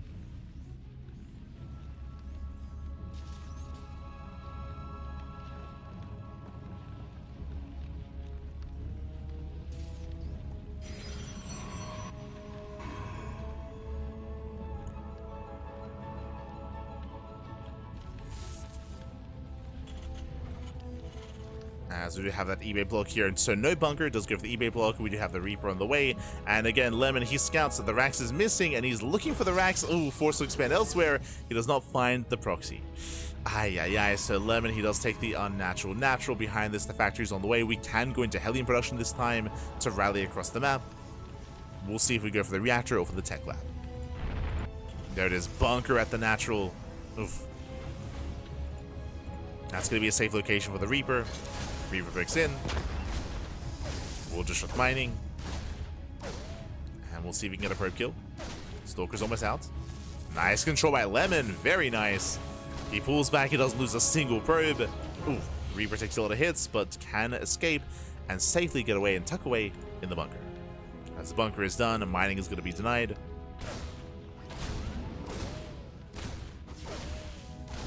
Second SCV? Wait, what? A second SCV moves in to repair. Second Reaper dives into the bunker as well. And again, just a hefty delay, forcing out 2 shield batteries here out of Lemon. The pylon's under fire. Nice control, saves the SCV. Again, you can juggle into the bunker to avoid shots. Ooh, Stalker goes down. And this might just be game. Like, this is getting out of hand here. Again, the pylon is getting so low. The shield battery's running out of energy. Another Reaper comes in from behind, heads towards the main. Nice control with the SCVs. Does save them. Oof. Does save, does preserve. Ooh, 1 SCV finally goes down. Reaper's in the main base, getting probes. Hellion's in the main as well. Oh my god. Yeah, probes are lining up. As Hellion does 4, gets 4 probe kills in total. Nice control with the SCV. Once again, avoids the Stalker shot. Oh my god. SCV goes down. And finally, Lemon can deal with this. But even then, oh god. Even then, we have a follow-up all on 1 base, by the way. Just a 1-1-1. We have Cloak Banshee, very dedicated by Percival. Now, suddenly, is this enough? Specifically, no CC. Because Percival is so dedicated on 1 base, he needs more damage, to be honest. He needs more. Getting a handful of probe kills in time mine time is not good enough. Probes are lining up. He gets 2, he gets 3 more workers. But Lemon is stabilizing. It was a big investment. The damage was being done. But Percival, he was also doing damage to himself. Also doing damage to himself here. Still stuck on one base. Banshee's moving out. Do we have any detection? Uh-oh. No robo. No robo. This can just end the game. It happens every now and then, like with Dark Templar or with Cloak Banshee, where you can just move in, you can hit the base. This is a little bit premature. We're 5 seconds away. The Banshee's taking a lot of hits. Yeah, this should not have happened. A lot of damage to the Banshee. Robo's on the way. Now, can Lemon buy enough time for his Observer? As Cloak is ready. Hellions are moving out. Second Banshee's moving out as well. Shield batteries will help. There we go. Cloak gets activated.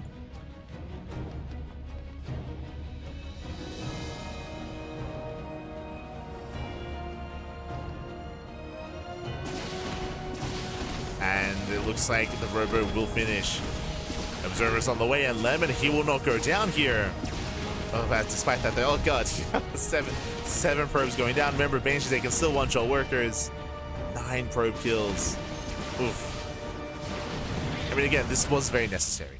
As we mentioned, like Percival, he had to do this damage, and with that, he's caught up in workers. I would say at this point, he's actually in a bit of a better state. But Lemon is getting a third. He's getting his third up and running. We have a back and forth.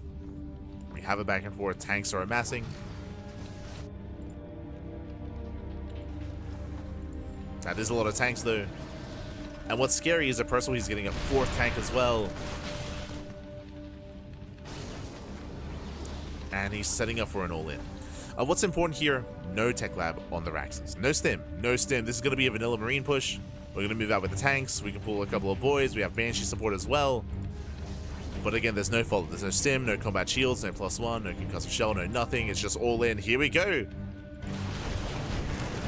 2 base all in out of Percival. Different kind compared to what Nicorect went for, as this is stimless. Instead, he's got Banshees. Banshees, they hit the natural. 8 more probe kills.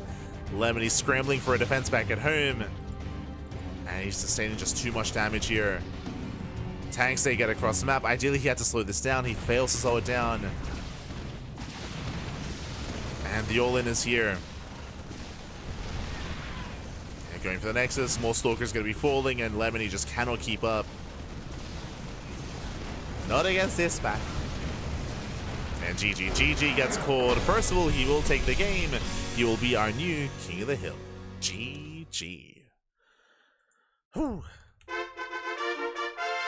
GG, well played again. Percival, he pops off with the Cloak Banshees. Lemon, unfortunately, he delayed his robo. And yes, he eventually got his robo. He eventually got his Observer up and running. But by then, he had lost 9 probes. 9 workers had gone down, and we still had more damage being dealt as well. So the Cloak Banshees did end the game. They set Percival up for success.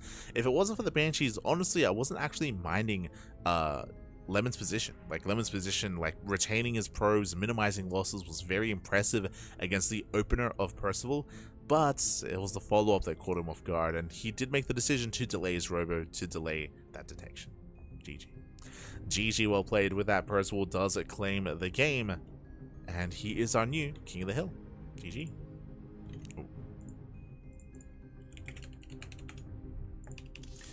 GG, well played. We're heading over to the American server for our next matchup. Here we go. It is going to be another Terran versus Protoss. It is going to be Percival versus the Swedish Protoss player. It is going to be Percival versus Sig. And again, this is where Percival, where his strengths lie. Like, his best matchup is Terran versus Protoss. It is where he thrives. And we'll see. We'll see what Sig can bring to the table. Oh boy. Not going to be easy. Not going to be easy here.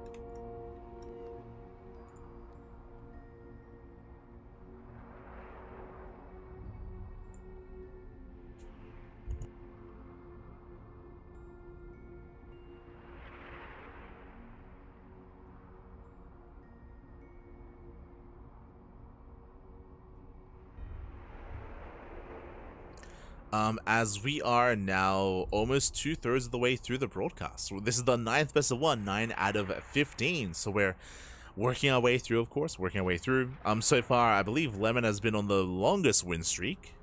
Lemon alongside GgMaChine, actually. Both players have been on a 3-game win streak. We'll see if anyone can take that as well. We'll see if anyone can match that, I should say, or even surpass that. Oh boy. Percival has claimed his first win. But looks like we are going to be going on a short break here. Looks like we're going to be going on a short break. Again, currently we do have Sig slated as the next player, but currently we are looking for our challenger, so we might need a moment. Might need a moment to set up and to get our next match going. So take this time to get some snacks, get some food, get some water, drain your disruptors, massage your marines, and we will soon be back with our next best of 1. Oh, when I say soon, only a couple of seconds. We shouldn't be too long. We'll see you soon. See you soon. We found him.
welcome back everyone, welcome back to the OSC King of the Hill, week number 223. We are more than halfway through. We're actually nearing the tail end of the broadcast. We're here with our 9th best of 1, and we're jumping right into our next match. Here we go, as spawning in the top left-hand corner of Percival, we have the Korean Terran player, we have the blue Terran, our current King of the Hill. It is Percival. And spawning in the bottom left-hand corner, we have the Swedish Protoss player, we have the red Protoss. It is Sig. And if you're in the chat, you know what time it is. It is Gamba time. Predictions are open. Place your bets on who you think will claim the series. Best of luck in the chat as we jump into our Terran versus Protoss matchup. Here we go. As I mentioned, Percival, he is now the King of the Hill for good reason. This is the matchup where he thrives in the most. He was able to bring down Lemon earlier, and now he's up against Sig. Sig, we gotta bring something different to the table here. Something spicy. I'm ready for it. Let's go. Or just get ready for some spicy. Get ready for some aggression, as Percival's in position, and Percival, he will eBay block. Does go for the block. Will delay the natural. And Sig, doesn't check with a probe. Yeah, no probe on the low ground. His probe is a little bit too late. I believe the eBay, has enough progression on it and will force the unnatural. Natural Percival, he's chasing the probe though. The Jukes. Does Juke. Does pull away. And the Nexus should be up and running without any issue. There we go. Nexus is going to be thrown down. But nice disruption by Percival. Percival, he delays the Nexus. He does force it at an unnatural location, at a much more exposed location. And Percival can punish. He can punish, setting up back at home, factory before CC. Here we go.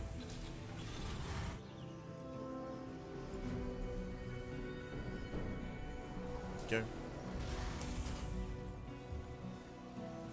We are setting up.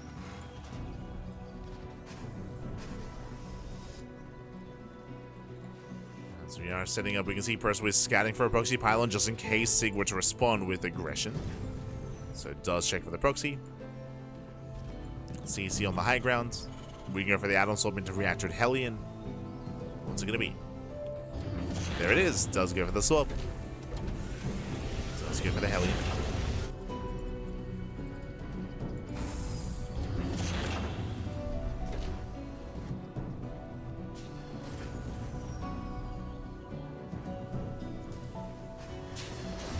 Get for Hellion. At the same time, we are going to be scouting across the map. Does confirm the setup is aware of what's coming his way. We have a 1-1-1 follow-up, and it's up to Sig here to get in position. So far we have a safety shield battery here at the natural.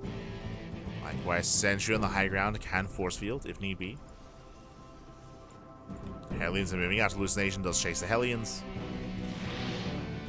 Sig, he's aware, and Sig trying to get in position. Hellions, they hit the mineral line. But again, the shield battery will defend. So far, so good. As we do open up with 4 Hellions into a Wood of Mine follow-up. So, with 4 Hellions, you can one-shot probes. You can straight up just one-shot workers. I mean, with 3 Hellions, you can one-shot. 4, that's more than enough. And we'll see if we can get in. Hellions, they head towards the natural. Stalks in position, nice body blocking. Gets 1, gets 2 probes. Percival is deflected. Okay. So far, so good. See, he's holding his own. He's holding his own. He's taking damage, yes, but minimal damage, minimal losses. It could be worse. Could be a lot worse.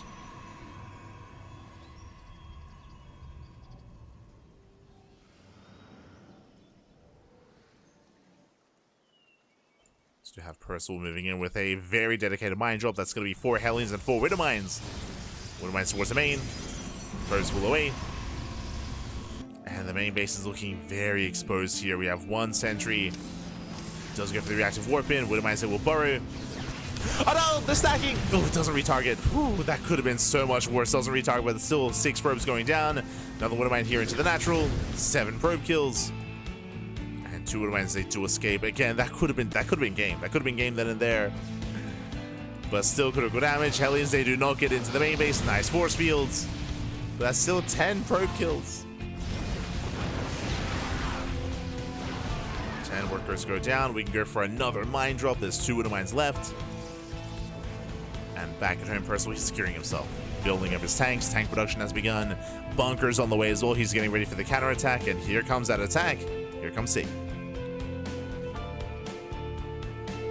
So Siggy moves out. Does move out. Percival, he is getting ready. One tank in the main, one tank in the natural. Bunker will finish. Widowmine's back into the main base.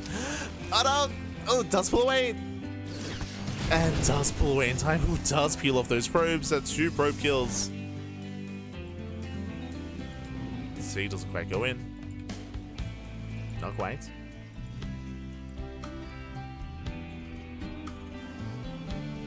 Calming down.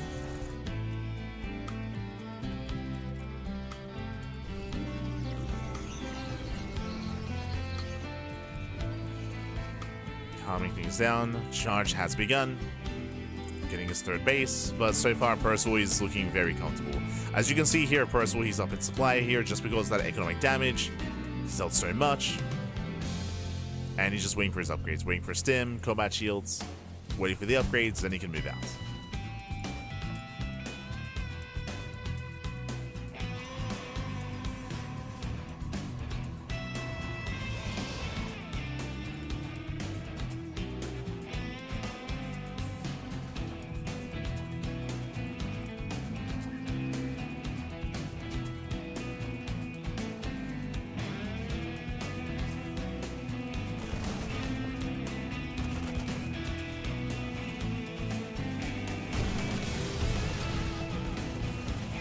Ravens hit the natural. Probe's going to be going down, so nice economic damage here by Percival. Taking away at the mineral line. Dealing some damage.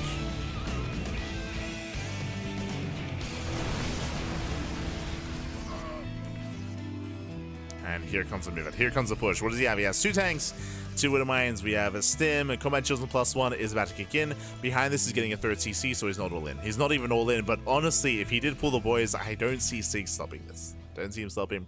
I mean, Storm is going to be a big factor, true. Storm could be make or break. Widow Mines, they go back into the main base, they get 2 more probes. Army's moving in, Storm is ready. How many High Templar? 4. It's 4 Templar. Storms, do they connect? 1 tank doesn't quite go down. Oh, will actually. Tank pulls. Storm zones. Storm does zone away. Nice spread here from Percival. Does split. And Siggy's holding on. He's surviving. Yeah, the Storms are going to be good enough. And Siggy, he holds. Holds onto the expansion. Widow Mines, they go back in. Finally, this is going to be cleaned up. Finally.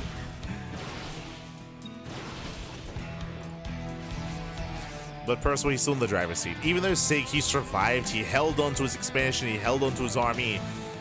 He was only just holding, and yeah, now here comes another wave. There are only 2 High Templar remaining, only 1 Storm between them. Stalkers, they delay the 3rd, but Percival is going for the kill. He's going for the kill, he's going for the throat. Sig, he survived the 1st attack, but that was merely only the 1st wave. Here comes the 2nd. Percival stims in.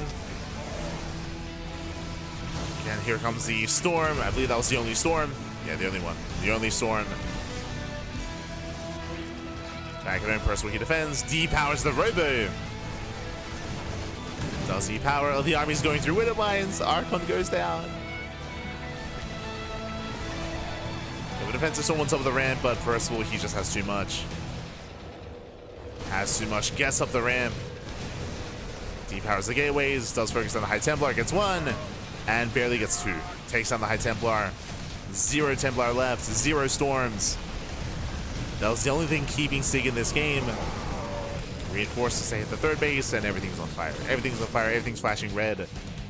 Sig, he deflects the army in the main base. Recalls to the natural. Tries to recall at least. And we're just rallying. First, we're just rallying across.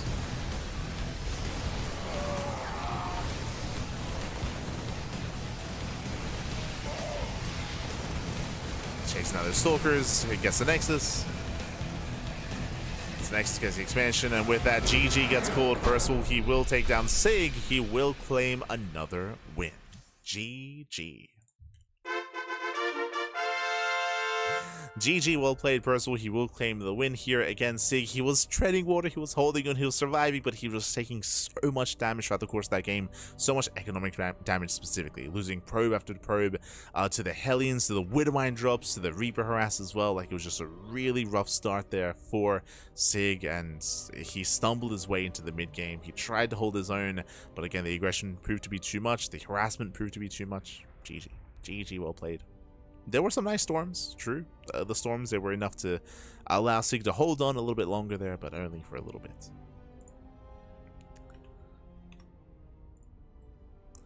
As with that, we are getting ready for our next game. Getting ready for our next best of one. It looks like we might have our next challenger here. We're getting into our 10th best of one. And I believe it's going to be another TVP. Another Terran versus Protoss. Boy. And can any Protoss stop Percival? I'll be honest, I don't know if they can. Here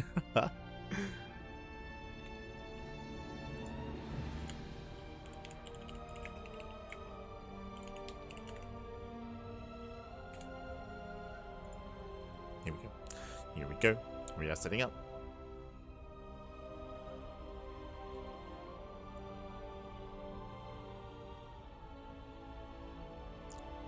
Go. Bit of a tough matchup. I mean, we bring this up all the time, but TVP it does feel really momentum based, and it does feel like the early game is pretty crucial, right? And it goes both ways, whether it's Terran doing damage early or Protoss doing damage early. But if damage is done early on, it can be really, really difficult to recover from that, to make up for that, to either deal counter damage or again to try to get back into the game. It does feel quite difficult to pull that off.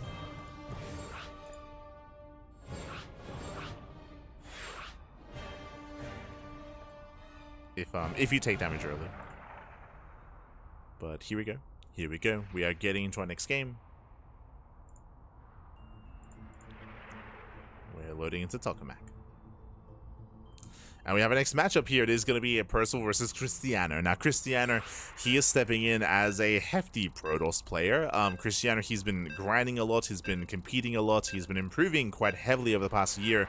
He's been on that grind, and coming into this, I think I might actually favor Cristiano, or at least I will say that this is going to be Percival's greatest challenge yet in terms of Protoss. So we'll see. We'll see what Cristiano can bring to the table. Let's go. Especially in a best of one, true. That's the other big factor here, of course. As spawning in the bottom left-hand corner of Tokamak, we have the Polish Protoss player. We have the red Protoss representing Offside Esports. It is Cristiano. And spawning in the top right-hand corner, we have his opponent. We have the blue Terran player. We have the South Korean Terran. It is Percival. The current King of the Hill. Current King of the Hill. Here we go. He's got 2 wins under his belt so far. So far, Lemon and Sig. 2 Protoss players have fallen. We'll see if he can gain another. Now, first things first, really interesting here that Cristiano, he has opted to go for a very large map. Welcome one and all to Tokamak for the first time tonight. For the first time in tonight's broadcast, Tokamak is one of the larger maps in the map pool, longer rush distance by ground, much more defendable natural, 3rd and 4th base. So based on our setup here, based on our map choice, it feels like Cristiano wants to get into a longer game, wants to embrace a longer game. Meanwhile, Percival comes in with the eBay block once again, but this time our Protoss player is quick to scout, quick to react, and he can pull the boys. Yeah, he does pull the boys. So far against Sig and against Lemon, Percival has successfully gotten the eBay up and running, but here, because of the faster scouts, Percival, he is going to be shut down. He's going to be shut down, the eBay will be cancelled, and Cristiano can expand on location at his own natural base. So again, he was able to scout early, able to react early, and able to shut this down early as well. There we go, does expand. As you mentioned, like Cristiano, like he is going to be the strongest Protoss player we're going to be featuring so far in tonight's broadcast. So this is going to be quite a bigger challenge here for Percival. far better setup. Cybercore is finishing up. We should be working towards Blink into a couple of gateways, 3-gate Blink into a third base. We're expecting a standard game here out of Cristiano. Is what we're expecting. But we'll keep an eye on him.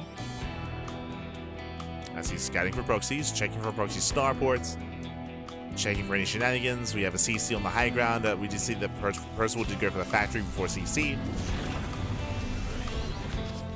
And he's not going for a reactored Hellion or reactored Widowmine. He's going for the earlier Tech Lab into Cyclone.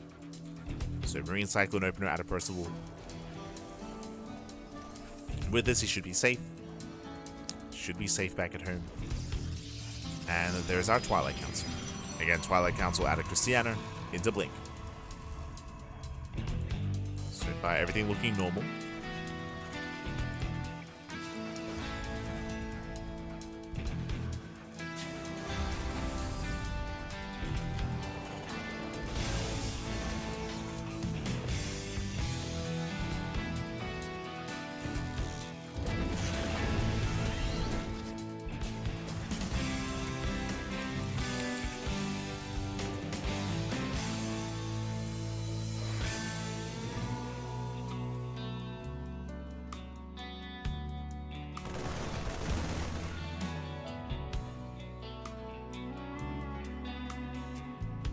Percival, he does move out.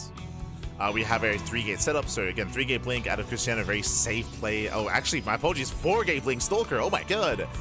We go from something more defensive to something more aggressive here. Shield battery's not yet done, the first Stalker is under fire, and the first Stalker should go down. The lock-in is not broken.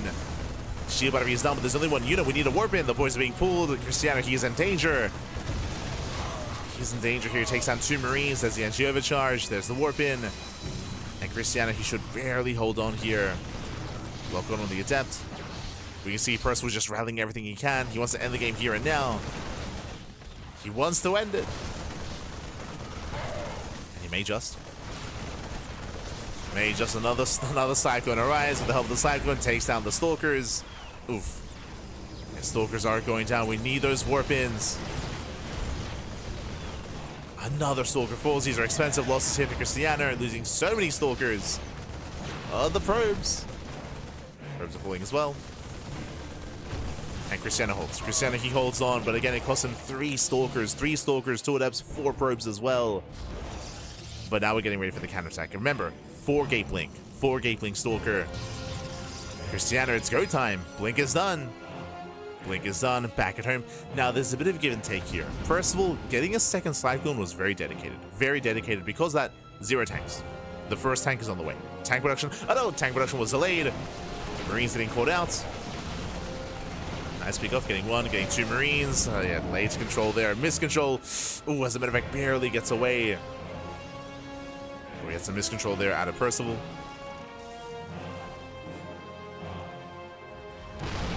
Moving in, tank is ready just in time.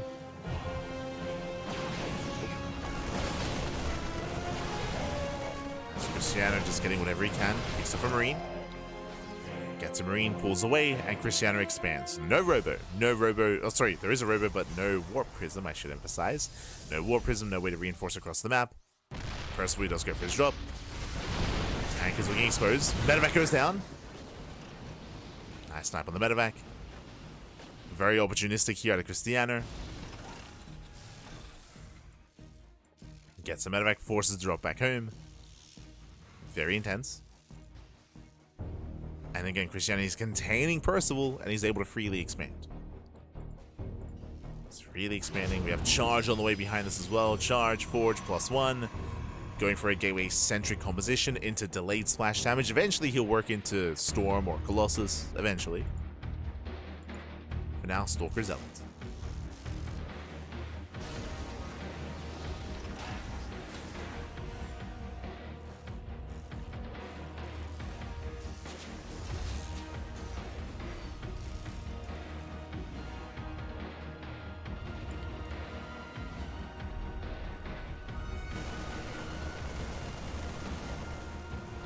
Does have Stalker Zealot.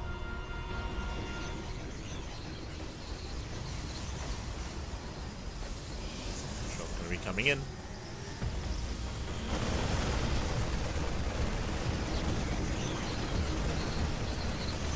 Dusts him in, takes on a couple of Zealots. A couple of Zealots, gets a Sentry. Some okay pickoffs, but no economic damage. No economic damage here.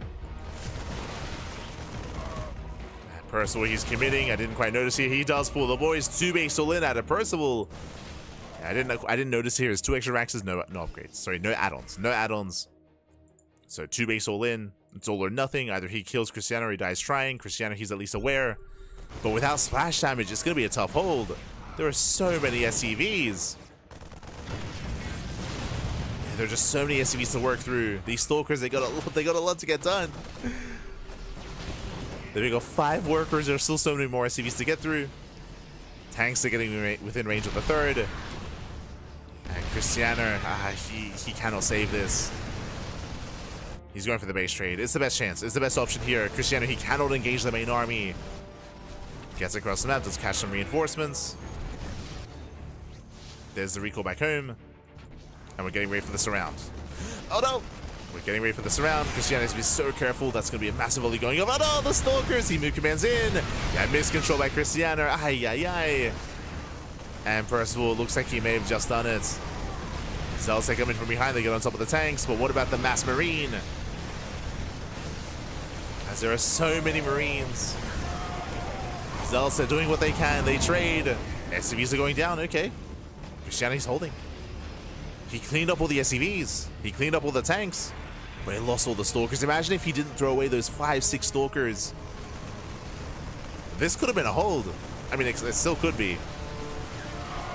But it would have been cleaner here as again, down to 3 Stalkers.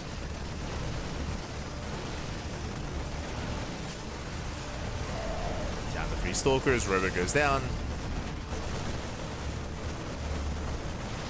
He's taking a lot of damage. He's trying to move in, but he just doesn't have enough here. Gets 1 Liberator. And Percival has too much. Percival, he has done it. Breaks the natural. There's 1 expansion left. We're going for the slow warping of Zealots. Hey, they will trade well.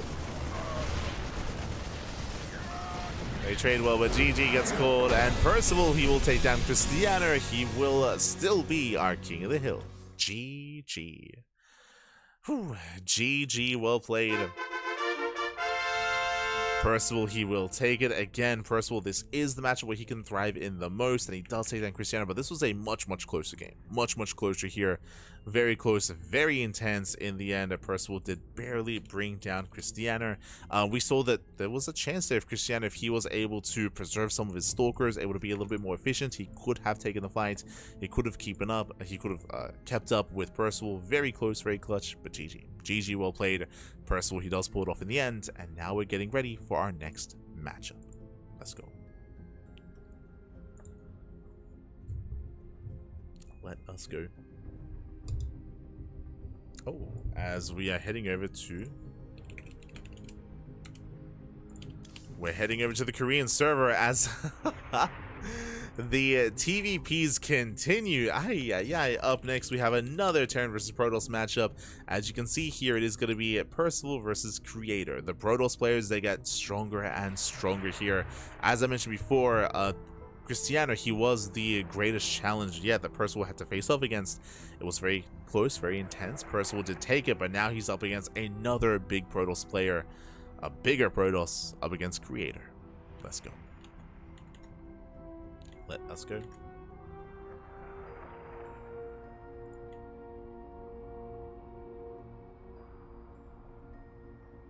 As videos are underway.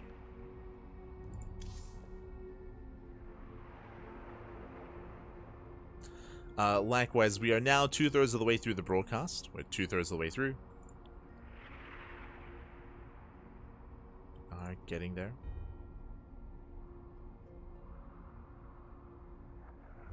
We have 5 best of ones remaining.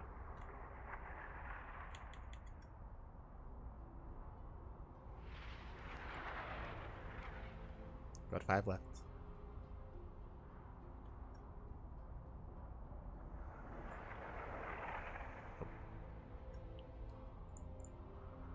And it looks like, I think that's Lost Fantasy being vetoed. Hold on. Google Translate. The veto is in Korean. No, he vetoes Incorporeal. Okay. So Percival, he vetoes Incorporeal, and Creator, what are we going for? Oh, Golden Aura. Okay. Gonna be loading into Golden Aura instead. Interesting. It's been a while. I mean, we saw Eddie play on it earlier today. And we'll see how Creator will approach this.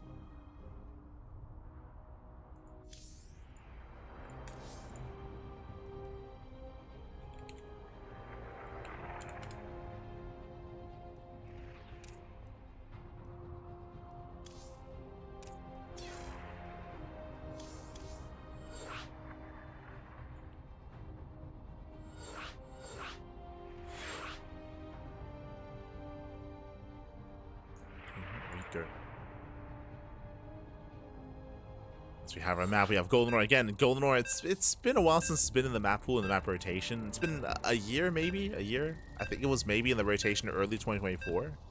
It's not too long ago. Not too long, but here we go.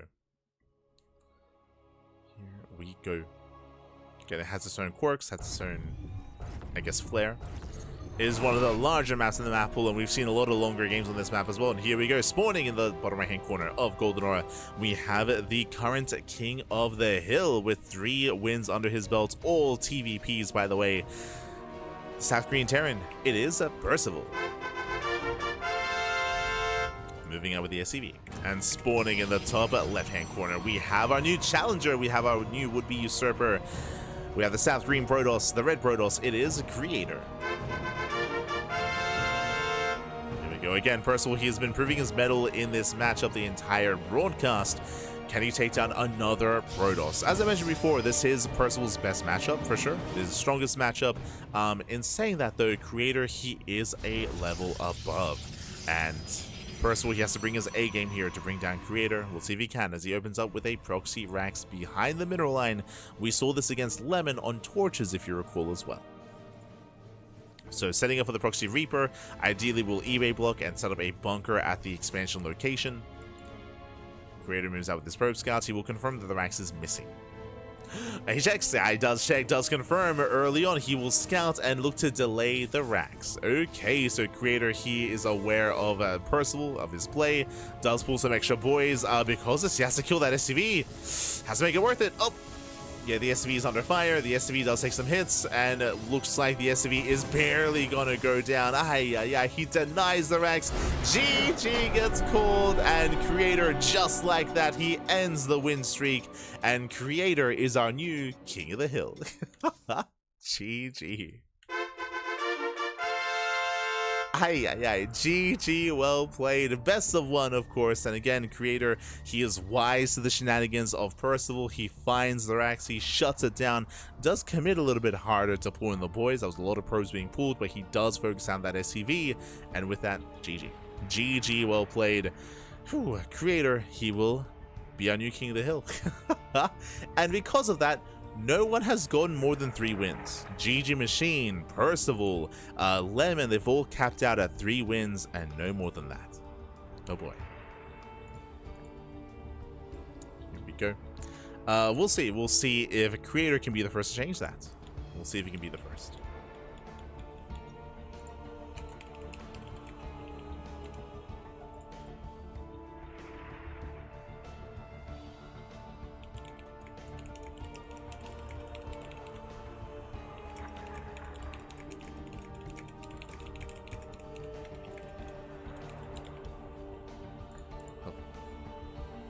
Here we go. Here we go with that. So we are getting ready for our next matchup here. For our next challenger. Hopefully we have one ready, because that was a fast game. that was a quick game, Pat. Okay.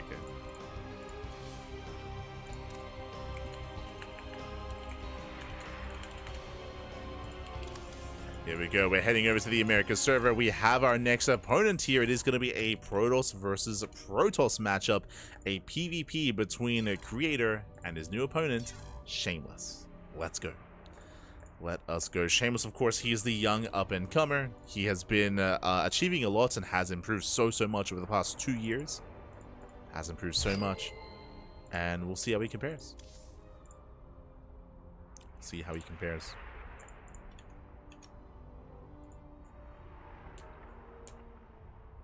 As we're getting to our best of 1, looks like we have our first veto. Creator, he does veto Torches. Torches is out. And it's up to Shameless to pick his map.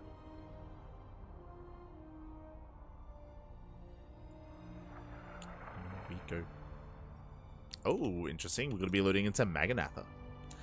The largest map of the map pool. I'm curious to see, I mean, it's a very large map, true, but there's also a lot of spaces to actually go for proxies, to hide some robos, some stargates, even a fake proxy pylon. We'll see if our players do embrace any kind of shenanigans early on, or if we get into a longer macro game instead. I will say that Creator, he is the most defensive and most passive of all the Korean players out there. I'm referring to Zaun, Hero, and Classic. So Creator, he's a lot more willing, a lot more likely to get into a mid-game scenario, as opposed to the others who are more willing to cheese, to proxy, to all-in.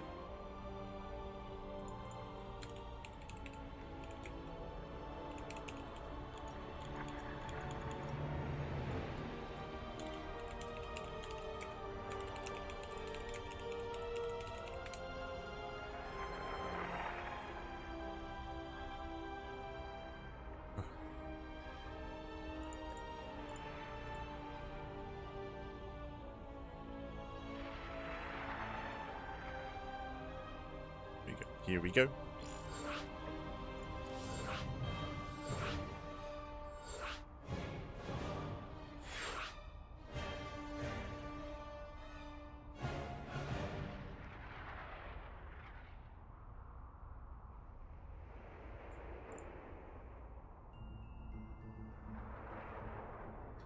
And again, we are getting ready here. We have our 2 players. Oh boy, and we'll keep an eye on them. We'll keep an eye on the initial pylon place, and we'll keep an eye on our 2 players. The Creator, he has begun his first win streak here. He's got 1 win on the board, and we don't actually have that many more games left. I believe this is the 11th best of 1, so we are running out of matches, running out of games. We'll see if anyone can break through that 3-game win streak.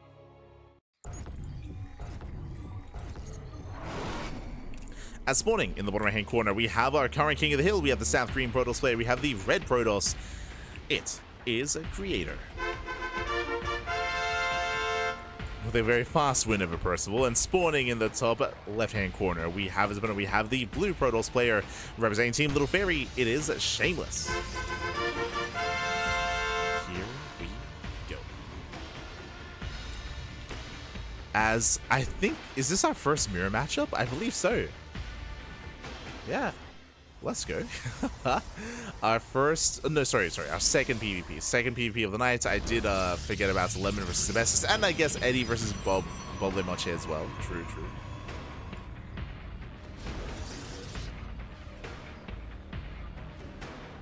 So we've had a couple of PvPs already. A couple. Shameless does move out. We'll keep an eye on our openers. We'll see if we can open up double gates, and we'll see what units we get into as well. If we open up double Adept, double Stalker, or Stalker Sentry. We go 2-gate opener at a Creator. Shameless, where is that second gateway? Shameless cutting some corners here. Okay, Shameless, gate expand. Bold move here. Shameless being very greedy, and he is asking to be all in. Creator, he will come over the Pro Scouts. He will confirm the timing of the Nexus, and he can respond with a proxy with an all in. Yeah, Creator, he does move forward, does scout the Nexus. He sees, he pulls away. Yeah, he pulls away. He's going to hide the probe. He will hide the pylon, and he should respond with an all in. Again, the reason for this is because Shameless is being very greedy. He's cutting corners. So this is the moment to cheese, to all in, to punish. The pylon has been thrown down, and we're expecting a robo. We're expecting a robo out of Creator. Technically, this could be a Stargate. True. Technically, this could be a Stargate location. But against this kind of opener from Shameless, it's going to be a robo. We'll see. Cybercore is done. Show us what you got. There it is, a robo. Robo gets thrown down, 1 base all in. Checking Shameless, he does scout across the map. He sees 2 pylons, but the 3rd pylon is missing. It's on Shameless to confirm what's going on, to figure out what's happening. Now, this proxy is delayed because it is the 3rd pylon. True. Shameless is scouting on the left-hand side. And you can see Stalker also scouting on the left as well. He's searching for the proxy, but he's searching on the wrong half of the map. He's checking the wrong side. Behind this, going for a 3-gate setup. Adepts are moving in.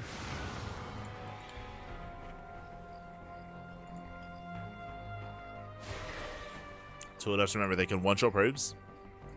As they threaten the shade. Oh, he gets... okay, barely doesn't get in. Very shaky. Calm down, buddy, calm down.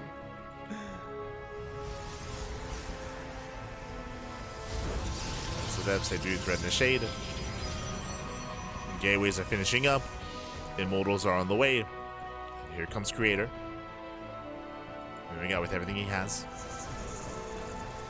Shameless setting up a second shield battery. You can see he scouts. He scouts, he sees. He sees no expansion, he knows it's an all-in. Immortal has arrived. Going for the sentry. Force fields, they try to lock down the Adepts. They lock down the Immortal has to get the hell out of here.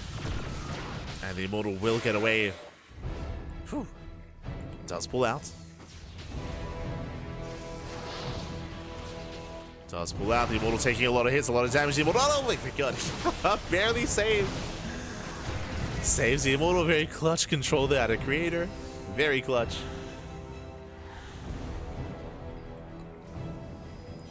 Saves the Immortal, but Shameless, he's holding. So far, so good. Remember, the longer this goes on, the better it is for Shameless. He's getting further ahead. Building up a greater economy. Creator, he gets into the main. And he will pick up some probes. Not bad. 4, 5 probes going down. Deny mining as well. Denies mining. That was a nice start. He gets up to 2 Immortals. But pushing into 4 shield batteries is not going to be easy. Now, that is Nartosis Pylon. That may become a target. But the army's ready. Force fields are ready as well. Speaking of, does zone away the Immortals. Immortals, they drop over the wall. Yeah, they drop over. Creator's trying to force the issue. The Immortal taking a lot of hits, taking a lot of damage. Can he save it? Oh no! The Immortal! Oh my god, barely does. Barely saves. The Immortal shuts down the Phoenix, and Creator, he's breaking through. He's done it. Creator, he has done it. He has broken the natural. GG gets caught, and Creator, he will take down Shameless. He is still our King of the Hill. GG. Whew. GG, well played. A very, very intense all-in here. Again, Shameless, he was holding well initially, but alas, he barely couldn't snipe that Immortal. He was dedicating a lot of his DPS to focusing it down. A Creator who was able to save it time and time again, and alas, was able to break through that natural. GG. GG, well played. On top of that, we saw that Shameless did decide to do what? He did decide to go for a Stargate instead of a defensive Robo, so he had the Phoenix. The Phoenix didn't really help out too much.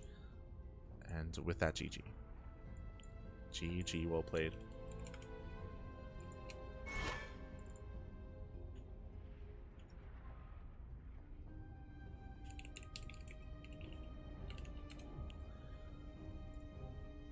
GG, well played. Creator, he does claim the win.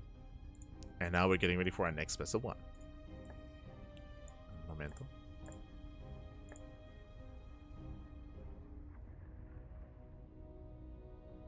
Setting up. And I do apologize, I've been forgetting to post predictions, so I do apologize. I will be sure to get on that. I think I missed the last like 2 or 3.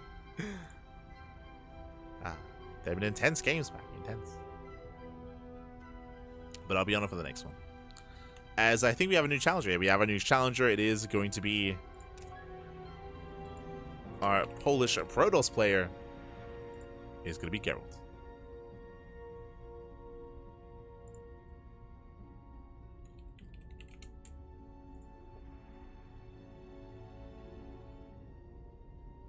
So Gerald, he has risen to the challenge.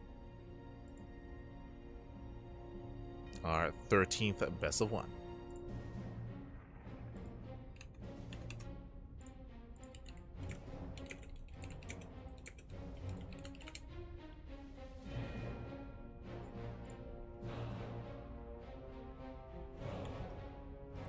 Go. But yes, we did construct our own little spreadsheet, just because Liquipedia did have some maintenance, but I think Liquipedia is back up and running. I think it's good to go.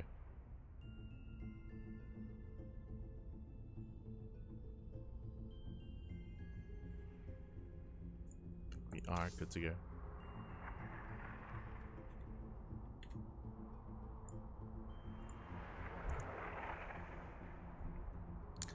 As again, we have a Creator versus Gerald, and we have 2 more best of ones after this. 2 more. Dos más, papi, dos más. Oh boy. Alright, getting through it.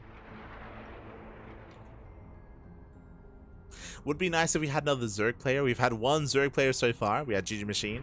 Sometimes we have like Yang Yakov or Fiant or Mixu.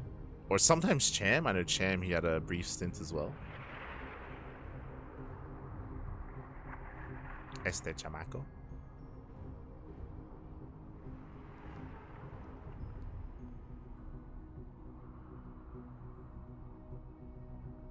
Wikipedia is back. There we go. There we go.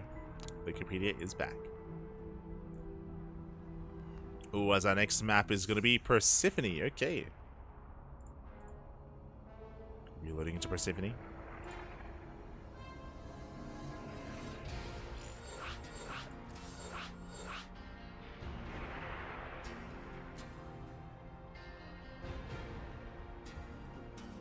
Who haven't we seen yet? I feel like we've seen most of our regulars.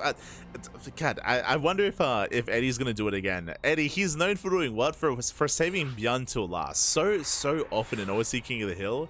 Like, we're up to like match 14 or 15, and then bam, he sends out Bjorn. It's like every time at the very end. Ends it off with Bjorn back. Ay.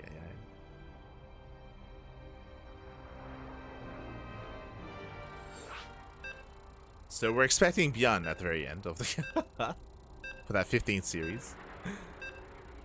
But now though, we're gonna be letting in. Map has been chosen. Let's go. Who else? Sometimes we get like Max Packs, sometimes Solar.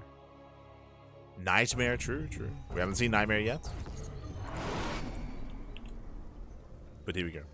Here we go as spawning in the top left hand corner. Oh, Persephone, we have the red Protoss player. We have the South Green Protoss, the current King of the Hill with 2 wins under his belt. It is a Creator. And spawning in the bottom left-hand corner, we have the Polish Protoss player. We have the blue Protoss representing Streamer Zone. It is a Gerald.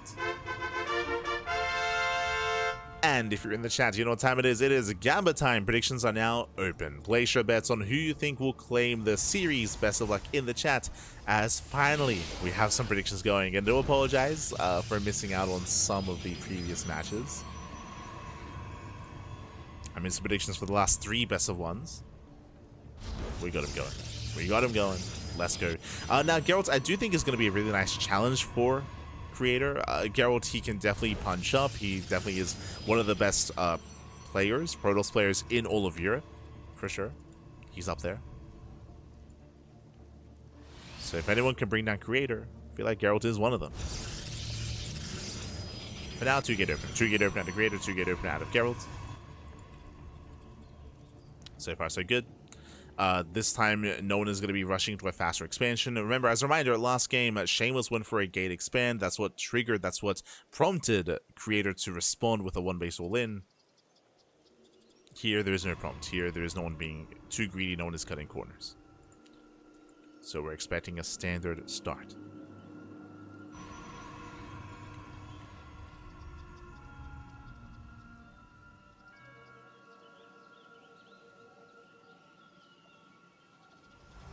As we have our probes moving in, Gerald scouts the main, Creator also scouts the main. We check, we confirm the second pylon is where it should be. From here, we're checking for the next pylon, we're checking for the first units of choice. Double Stalker out of Creator. Gerald opening up Stalker Sentry. Okay, so Gerald, he's going for a safer start. The Sentry does allow for a hallucination scout, does allow you to check across the map, and also have a defensive force field. Meanwhile, Double Stalker is a much more aggressive start. It means that Creator, he can rally across, he can make another pair of Stalkers and try to apply pressure and try to get some damage done early. So we have our 2 rolls. Yep, there it is. We have a 3rd and 4th Stalker. You can see Creator, he intentionally hides his Stalker from the pylon. Okay, so Gerald, he doesn't know. He doesn't know what's going on. For all Gerald knows, it could be Stalker Sentry or even Stalker Adept. Pylon does finish. There we go, the pylon is going to be focused down. Stargate on one base, and Creator, he is pushing. Now remember, this is not an all-in. Not an all-in, but Creator, he is delaying his expansion quite heavily here as he rallies across. And it's on Gerald to defend, to survive. There's the energy overcharge. Shield batteries on the way. Going for the scout. Going for the hallucination. Proxy pylon to reinforce. Creator is moving in. But with the help of the shield battery, Gerald, he should be okay. Should be okay.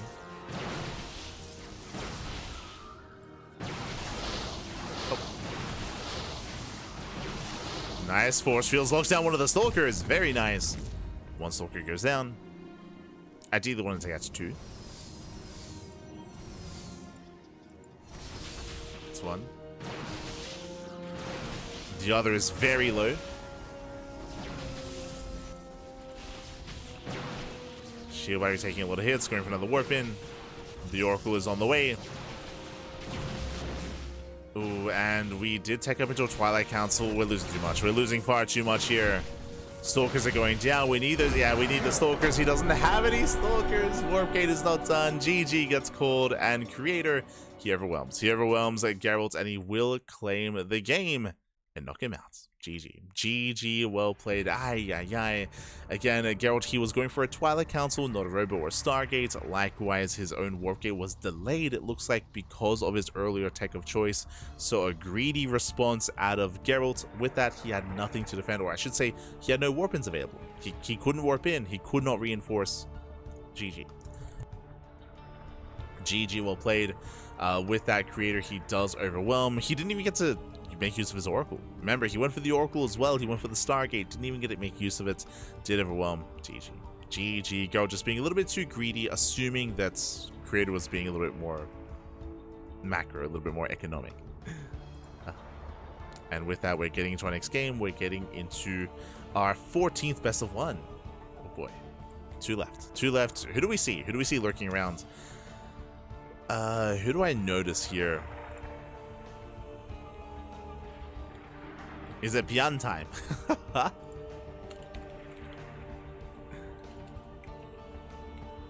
Is it time for the Pianjua? I see Vice Ravanya online. I don't think Vice Ravanya is a part of OSC Elite though. It would be cool to see more of him. Vice Ravanya, of course, is a Japanese player.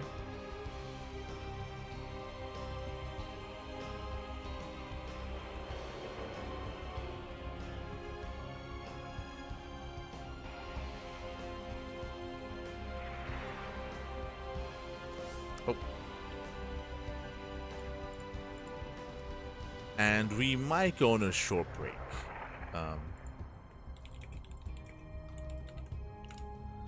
We might go on a short break here. So we do have a player slated to be Creator's next opponent, but he might be MIA.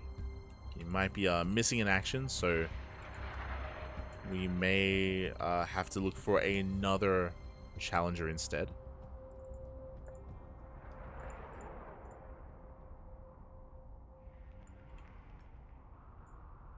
So we're going to be cutting to a short break here. When we come back, we'll have a next series. We'll have either a PvP or potentially another matchup. We'll see you soon. We'll see you soon after this short break. Again, we're nearing the tail end of the broadcast. We have 2 matches left. 2 best of 1s remaining. Creator, he is on a win streak. He's got 3 wins now currently, and no one has ever broken that. We'll see if he can be the first, at least in tonight's broadcast. We'll see if he can be the first player to break through into 4 wins. We'll see. We'll see you soon after the break.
Welcome back, everyone. Welcome back. Welcome back, everyone. Welcome back. I do apologize for the extended break, but we have returned with our next series. Of course, we are here towards the tail end of the OSC King of the Hill, weekly number 223. We have our current King of the Hill up against his new challenger, and we were expecting this when it came to the final series, but no, just before that, for the 14th best of one, here he is. We have the South Korean Terran player, we have the Red Terran representing Shopify. It is Byun. And spawning in the top side of Last Fantasy, we have the South Korean Protoss player, we have the Blue Protoss. It is the current King of the Hill, the current King of the Hill himself. It is Creator. And if you're in the chat, you know what time it is. It is Gamba time. Predictions are open. Place your bets on who you think will claim the series. As a reminder, this is a best of one. A best of one here between these two players. It all ends here. And I mean, again, it's brutal here that we're setting up Byun already. I was about to, if you recall, I was saying how Creator, he had finally hit 3 wins in a row. No one has surpassed that. And to achieve that feat, to get up to 4 wins, he has to bring down Byun of all players. Este 80. Calm down, papi, calm down. CC first, by the way. CC first by Byun, going for a CC first into a Rex. Very greedy build, but the CC first is on the high ground to delay the scouts. Speaking of, the probe does move in, does dip in towards the ramp, and will... No shot! It works! It works. The Jukes, he hides the CC further back. He hides the Rax further back. He has no wall at the ramp. And Creator, oh, as we do have a pause. We do have a bit of a pause. But Creator, he sees nothing. He assumes that Byun isn't there. Este Byun, papi. Este Byun. It pays off. Again, Creator, he's like, mate, there's no chance. There's no shot that you would just not wall off, right? That'd be crazy. It would be crazy. It is crazy. It's working. It's working, Pat. Oh my god. And Creator is going to go back up towards the right-hand location. He's going to check, going to confirm. He's going to be like, what? He's like, what's happening? What's going on? He's in my mind. There we go. He goes in. He scouts. There's nothing here. And now he has to go back. He has to go all the way back. Now he knows, of course, that Byun is here, unless there was some kind of crazy Gangnam Terran where he floated his CC somewhere else, which unfortunately that's no longer a thing anymore. There aren't any maps that favor that kind of style. Back in the day, it used to be the case. And yeah, we're gonna have a delayed scout. Delayed scout is Creator. He does race all the way back. He'll find him. He will find him. As Creator back at home. So yep, safety shield battery. He was setting up the shield battery. Defensive setup here. An unnecessary defensive setup. Remember, Byun, he went CC first. A greedy build out of Byun. And Creator overly defensive. Going for a Robo on 2 bases as well. He sees nothing. He saw nothing. He has to go for the hallucination. That's why he's setting up so defensively.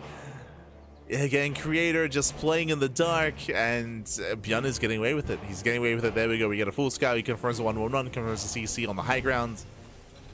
Creator now confirms that he is behind here, but he can turn this defense into an offense. Gateways are on the way, but the pressure's on Creator. The pressure is on Este Byun. As Byun expands, Byun setting up, getting into a 3-1-1. Soon to be. And Creator making an early Immortal. Interesting. With this early Immortal, I mean, we could try to move out early on. The Immortal's a peculiar one. It's a very defensive setup. Very defensive. Twilight Council now on the way. Another gateway as well. Again, just a shaky start. A messy start. Just because Creator had no idea what the hell was happening. He was panicking a little bit. He was panicking. Here comes Byun's drop. Headed towards the main. Oh. Byun is going to be deflected. Stalkers do deflect. Byun backs off.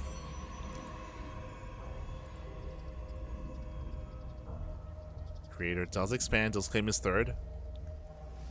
But again, it's just such an awkward game state for Creator. Remember, early Robo into Safety Immortal, into Warp Prism, into Charge, not Blink. There's no Forge, there's no +1. It's into a Bay, into Colossus. Okay. So late upgrades into Charge, into Colossus production. Again, we're stumbling our way into the mid game, but we're getting there. And Beyond's just chilling. Beyond's just chilling back at home. Setting up on 2 bases, his tanks are secure, or they're securing his bases. Creator now moving out. I mean, the pressure's on Creator to find some damage. He does have the Immortal, does have a couple of slow lots. He can potentially go for some add-ons. Or even the mineral line.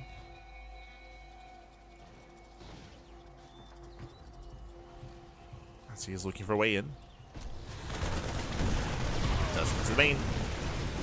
There is no stim, so we can get away. Nothing to threaten the Warp Prism. Does pull away. Colossus production has begun.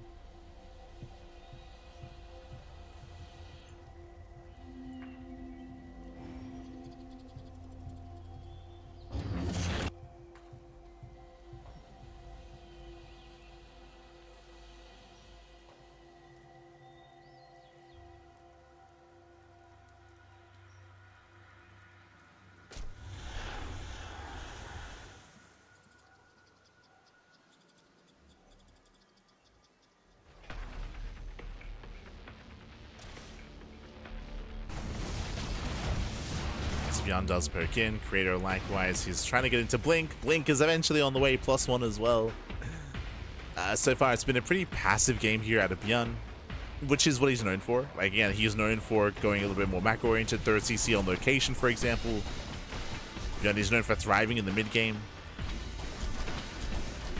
As opposed to Percival, for example, and Nick Ranked and the other Terran players that were just going for all-ins, right? Like Nick Ranked, Moja, Percival. We had a lot of all-ins in the previous TVPs. Here, Beyond, he's the most macro-oriented. Like, he's the most macro Terran player, I think, in the world. Like, I think even Clem all-ins more than Beyond in TVP.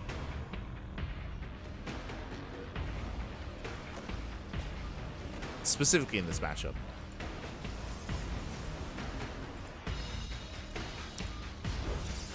As Beyond does move out.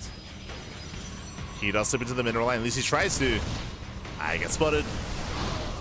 Colossus in position. Drop is deflected, and Beyond is taking up in towards Ghost. Likewise, Creator going for a Dark Shrine. I still do favor Beyond. Beyond has been just greedier here and has gotten away with it with a faster natural, with a faster 3rd CC as well in location.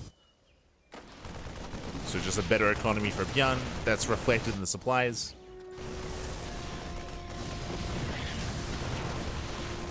Creator, he will get the medevac. Chasing down the drop. Beyond, he's going to be rallying through the center. The Observer does confirm. Creator, he's aware. He does have, I believe, 2. Yeah, 2, soon to be 3 Colossus. Beyond saves in. He tries to. Yeah, does rush forward. Alas, doesn't quite get on top of the Colossus. Nice kiting here by Creator. He does kite back. Oh, but he will lose 1. 1 Colossus goes down. Can he get 2? The tank shots. Yeah, brutal tank shots. Colossus barely survives. But Beyond takes the fight. He does take the fight.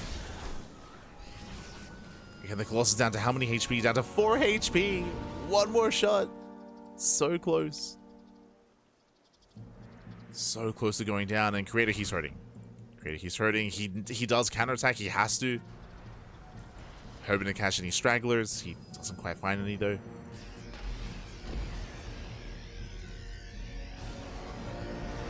He's waddling in. Does Beyond notice. Yeah, there's a scan. Does notice the Dark Templar. DT does hit the right-hand side. Forcing another scan.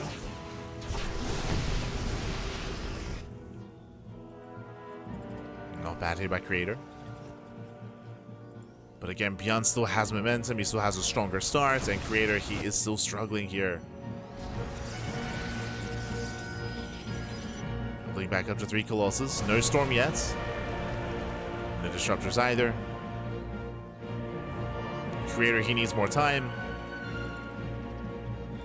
Now, ideally, if Creator can force Beyond back home, if he can force him to turn around, then maybe Creator can pull this off.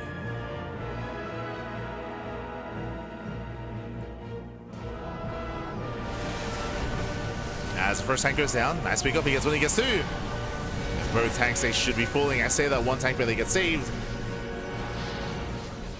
Nice save on the tank.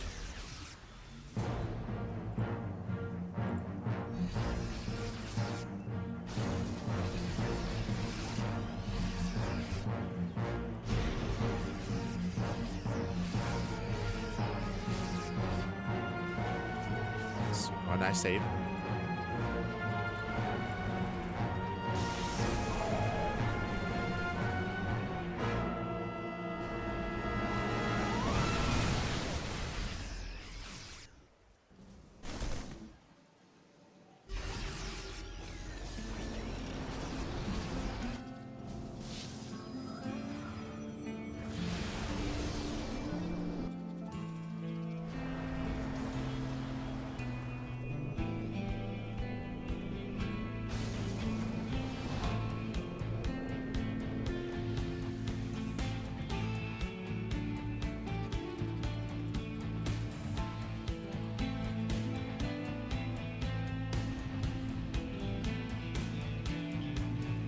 So far, we do see Beyond back off. I mean, Beyond, he's going to be the first to max. He's just had momentum this entire game. Better economic start, better trades. So Beyond is the first to max, and he's pushing. That Creator, can he stabilize? He's getting his first Disruptor. With Disruptors, he can take a better fight. The first Disruptor has arrived. He's getting his second Robo.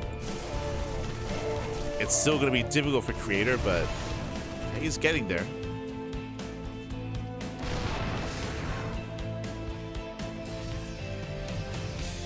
As Beyond should be pushing. He should be pushing, and he's up to how many? He's up to 9 Vikings. He's got 8 Ghosts. He's got plenty of EMPs. You can see Creator setting up a run by, a counterattack. Once again, hoping to drag Beyond back home. And looks like he should be able to.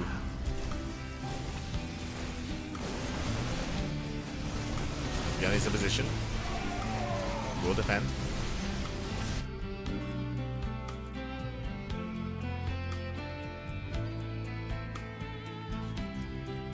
Creator, he has bought enough time. He's maxing out. He's getting his third Disruptor. Okay, let's go. Also, I think this might be the longest game so far that we've had. We've had a lot of aggression, a lot of short games. There it goes off. Raising the army. Comes a second Nova, and there should be one more. Should be one more Disruptor to the left-hand side. Speaking of, Nova goes off, and Beyond, he will take it over to the face. Never does connect. That was 4 Ghosts going down. Yeah, brutal connection. Beyond does drop across the map. Cleans up every single Zealot here. Yeah, Zealots are going down. The base goes down. Then he takes down the expansion. Creator trying to respond. I mean, Beyond, so he had 8 Ghosts. After that Nova, he's down to 4, and he hasn't rebuilt them. I mean, he's not up against Storm, so you could argue that Ghosts are a little bit less important here. He's up against Mass Disruptor instead.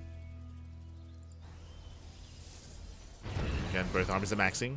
At this game stage, Creator, he could decide to take up into Sky Toss. Like, he has the money for it. Or he will soon have the money for it. So he's saturating his gases.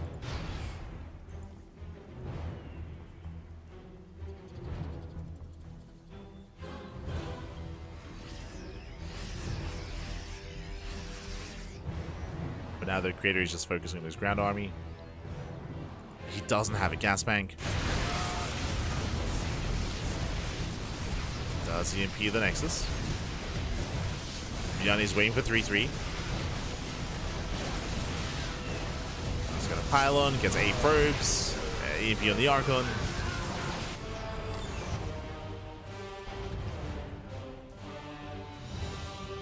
Again, just refining his own army as well.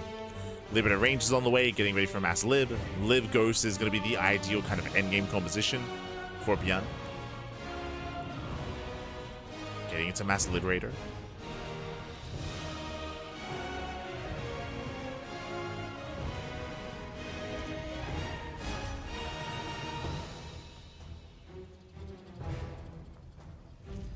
And still just waiting for Creator. Creator, he has not attacked. He's been going for some harass, but he has yet to actually move out with his main army this game. He's never gone past the halfway mark.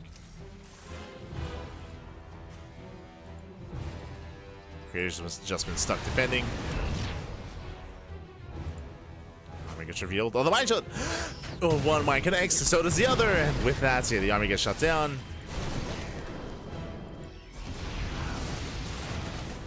Nice defense here from Byan. Creator's hurting.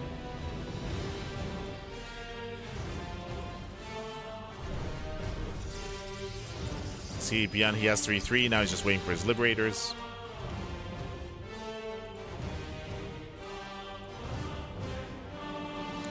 So just kind of absorbing all this harassment. And, I mean, he's been doing well.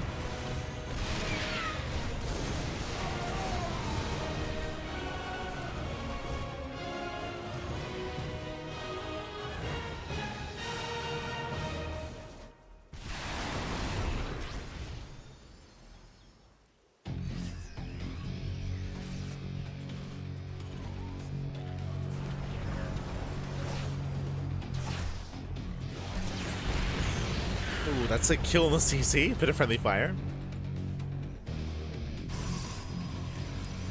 Kill on the CC. Creator, he has now built up a bank. This is where I would say that we should be getting like a Stargate and a Fleet Beacon. Instead, we're quite heavily reliant here on Warpins.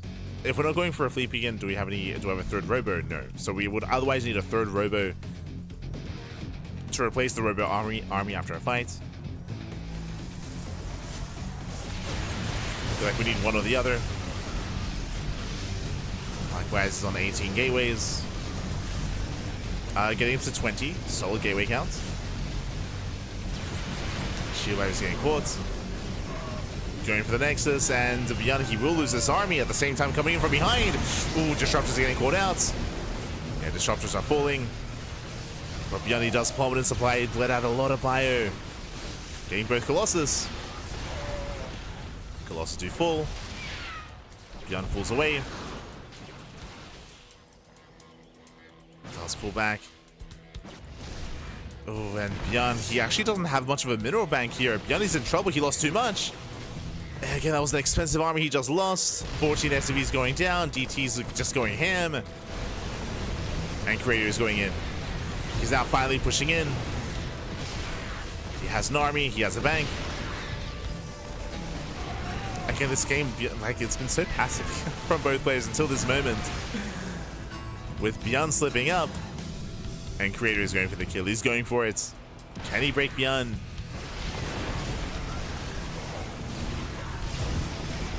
Takes down the tank, going for the planetary. Again, it just takes a while for Byan to get his production really up and running.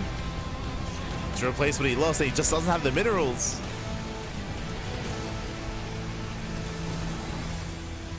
Doesn't have the minerals. That's 19 more CV kills. The economy's in shambles for Byan, and Creator, he may have just done it. Oh my god, brutal connection. The Novas are popping off. Again, Byan, he has all these CCs. He has all these bases. But he has no orbitals, he has no mules, and he has no SCVs. The bases, they do nothing. He needs saturation, man. He needs saturation.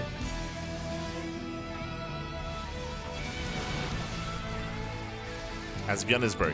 Byan is broke. Creator, he can afford to trade it efficiently. He can just reinforce with Zealots. He's got 3k in the bank.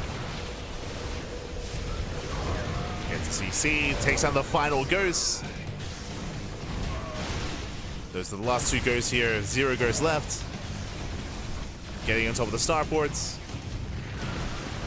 Byan, he mules. Muling as hard as he can. But Creator looks like he's done it. He's on top of the production. The army just isn't there for Beyond, and it's never going to be there. Beyond, he was maxed for a long time, but as we were trying to point out, like, he just never had the saturation he needed. He had bases, but he just lost too much.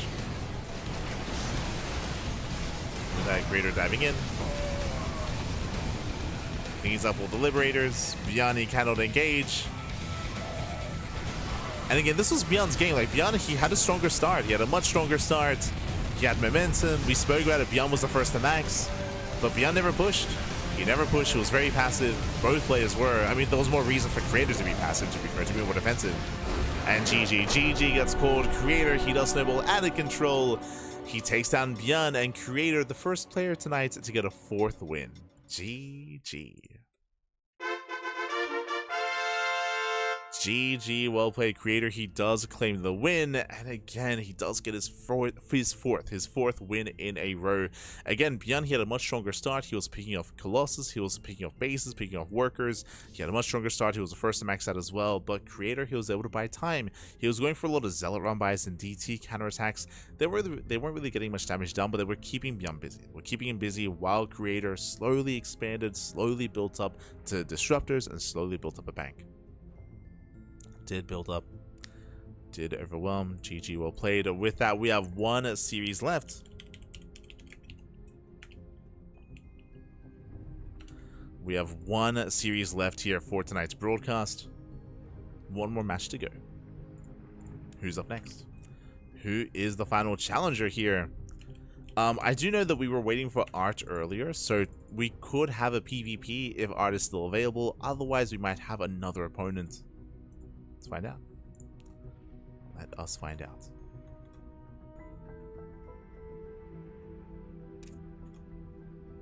Oh my god. Oh my god.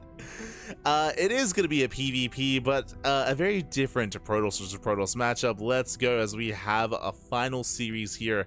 Up next is going to be some more Korean on Korean action. Up next is going to be Creator versus Nightmare. Oh boy.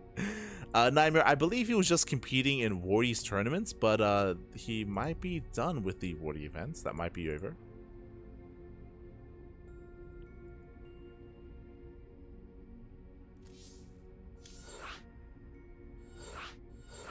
Yes. He did finish competing in the Summer Championship, which means we can now focus on our next match. Let's go. He's already broken records tonight. Getting that 4th win for tonight's broadcast. Can he get a 5th? Or will Nightmare pop off and claim that crown? Can he knock down Creator? Let's go. Can he achieve what Beyond could not? As we are loading into Tokamak. Here we go.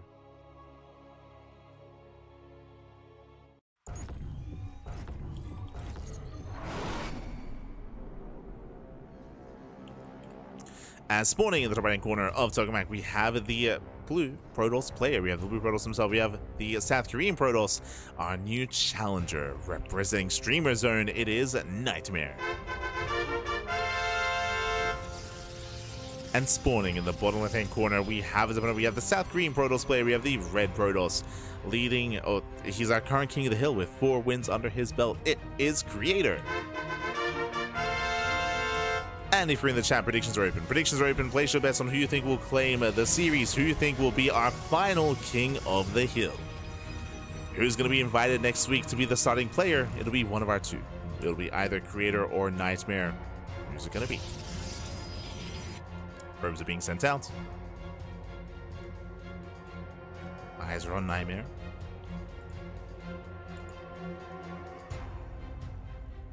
So do pass by.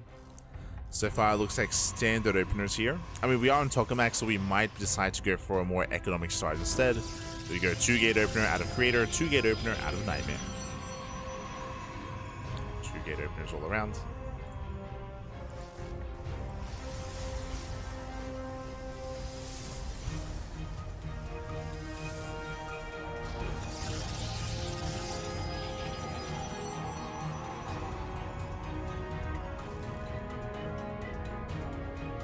Let's go for the 2 gates. And the Creator, he will be hiding his pylon. Okay, so we do have 1 pylon at home, 1 pylon across the map. This is a prime location for a proxy Stargate, not a proxy Robo, just because of the short rush distance by air. So short rush distance by air, we're expecting a Stargate here. We'll see once the Cybercore is done.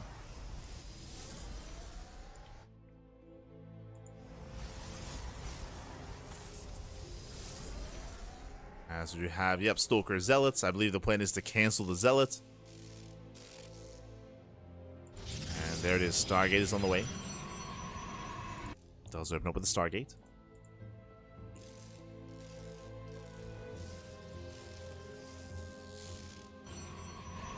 There's a cancellation on the Zealot, just to make it look normal. And you can see that Nightmare, he knows. Of course, he knows that the pylon is missing, so he's scouting. We can see the probe on the left-hand side. We can see the other probe towards the center left as well. Looking for the proxy. He does fan out.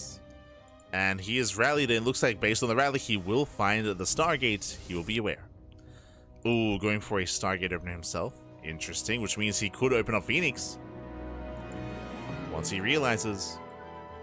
Yeah, the probe is on the way. And there we go, he does confirm, does scout the Stargate, is where the Oracle. And he can open Phoenix as a response. There it is, Phoenix is on the way. Stalker's getting in position.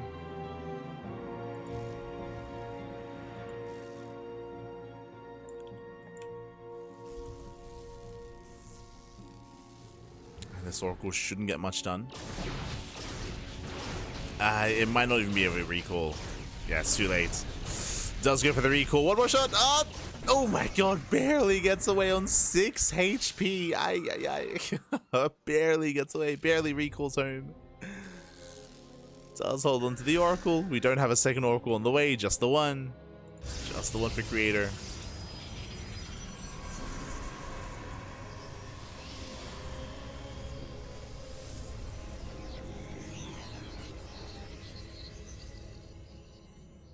Creator going for a blink behind this.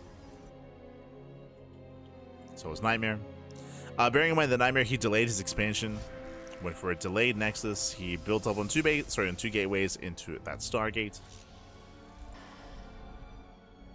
And Creator does have the slightly better economy. Didn't kill any workers with his Oracle, but did force a reaction and is looking a little bit more comfortable as a result. Do fan out. Checking for proxy pylons. Checking for adepts.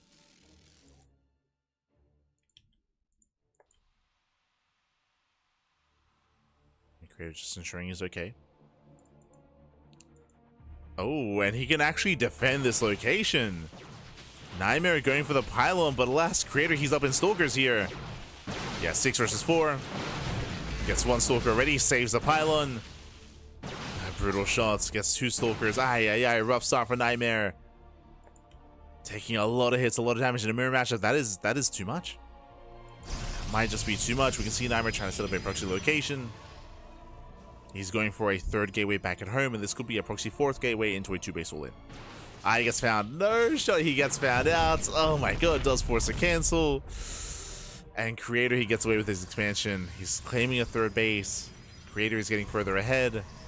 Nightmare, it's looking rough.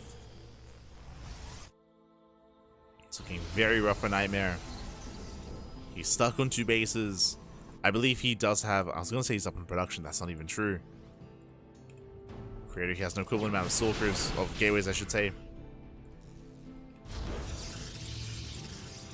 Stalker count is neck and neck.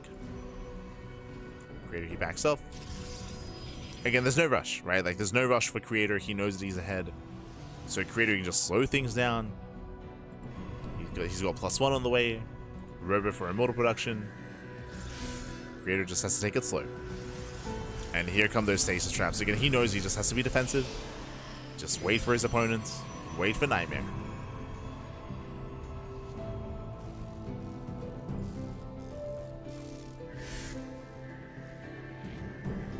That's a lot of stasis traps.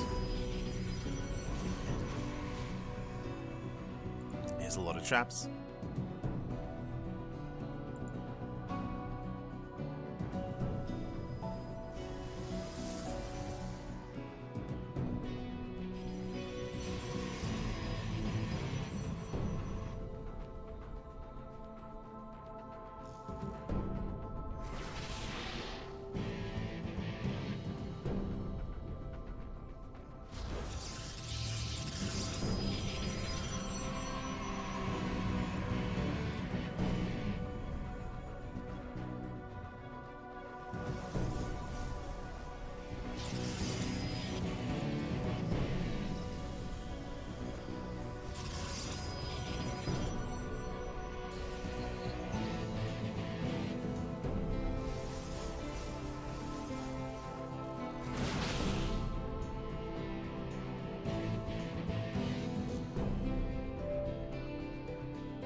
Creator, he's just getting a 4th base, just getting further ahead, getting a 4th base. +1 is almost done, Charge is almost done, Immortals are amassing, and what we're waiting for here is Archons. Temple Archives just finished up, and Creator, he's just perfecting his army.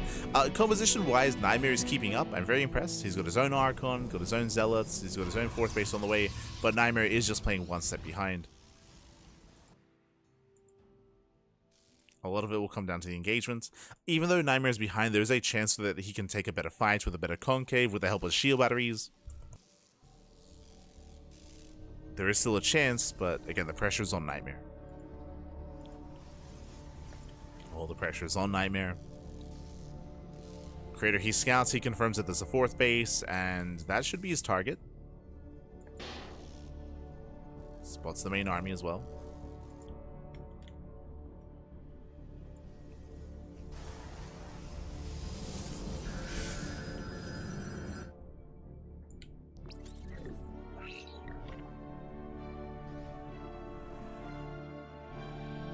Creator's moving in.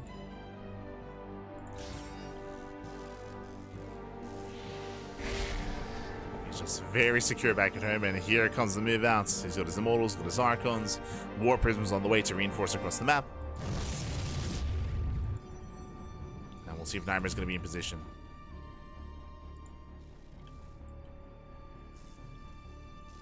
He's at his 4th, his 3rd is exposed. Runs into the army.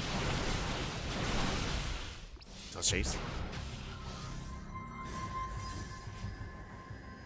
He's moving in at the same time, so Larame is deflected. He's also hit the 3rd. Creator moving in. Nightmare. Oh! Does notice.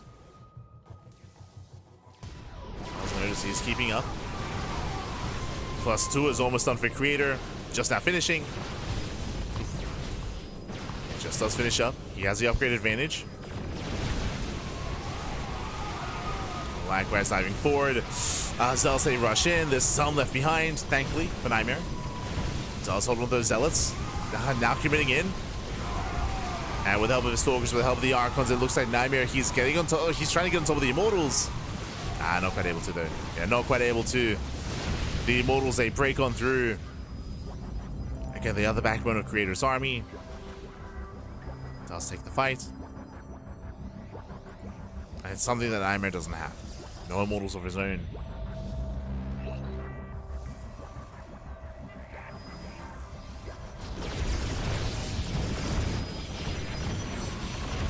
Yeah, leads to charge with the Immortals. The Prism is here to save them.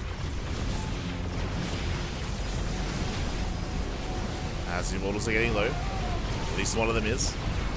Oh, we're going for the slow warp in. Let's go. And Creator, he just has too much. Numbers are in his favor. The boys are being pulled. Prism goes down. But the boys are being pulled into Archons. And Creator, he will just overwhelm. He doesn't just have the longest win streak here tonight, but he is going to be our last reigning King of the Hill. As he breaks Nightmare, 22 probe kills. Takes down the expansion, takes down the mineral line. And there's nothing left. There's nothing left. Nothing here. GG gets called, and Creator, he will claim the game, claim the series. And with 5 wins, Creator, he's this week's King of the Hill. GG. GG, well played. Congratulations to Creator as he does pop off. He takes down Björn, he takes down Nightmare, takes down everyone, and he will walk away with the most amount of prize money tonight. GG. GG, congratulations here. Ooh, as we can catch up on the entirety of the tournaments. Let's see. Again, I believe Wikipedia should be back up and running.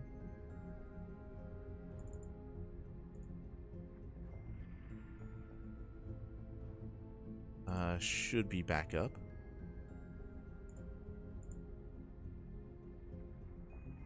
Bam. There we go. Okay, from the top, we had a fun start to the night with Cavalier with Eddie versus Bolemoche. We did have a bit of an admin versus caster showdown, and we had Eddie taking the win there. Then we had the first player going in his first win streak. We added GgMaChine. GgMaChine takes down Eddie, takes down MinoVK, takes down Moja with a 3-game win streak before falling to Lemon. Lemon, he went on his own 3-game win streak, took down GgMaChine, took down Sebestis, took down Nickrankt as well. So he went on his own 3-game win streak before going down to Percival. Percival did the same, takes down Lemon, Sig, and Christianer before Creator stepped in. And Creator, he cleaned house from there, taking down Percival, Shameless, Gerald, Björn, and Nightmare at the very end of the broadcast. So GG, well played. Congratulations to our champions tonight. Congratulations to Creator, to Percival, to Lemon, to GgMaChine, and to Eddie as well. All for getting into the money for earning some prize money tonight. GG. GG, well played, congratulations. Again, this is just a fun format. It's very unique as well. Not many events do have a King of the Hill style format just because it takes a lot of work to just wrangle together all the players and to get this going. So a big shout out to Eddie for making this happen, for making this a reality. King of the Hill formats are very rare nowadays, so always great to see this on a regular basis every single week. For 223 weeks as well. That's a lot of weeks. That's a lot of OSC. That's a lot of King of the Hill. A lot of King of the Hill. When it comes to our upcoming schedule here, as you can see, bam, we do have tomorrow's broadcast, Pegasus Cup. We just wrapped up with the Tuesday evening broadcast of OSC King of the Hill at 9 AM KC. That's going to be at 10 AM AEST. That is going to be in 8.5 hours. 8.5 hours time. We're going to be live with the Pegasus Cup. That is going to be our only broadcast tomorrow. Then we have some StarCraft Evolution on Thursday and Friday. We have the Pongcast on Thursday. We have Little League Cup on Friday as well. And this weekend, we are going to be covering Maestros of the Game. Currently not on the schedule, but that should be what we are getting into. Maestros of the Game is a French tournament that is going to be happening over in France. We have an offline playoffs, offline finals, but we have the early rounds this weekend, and we'll be there. We'll be there for those early rounds. Otherwise, thanks for watching. Thanks for tuning in.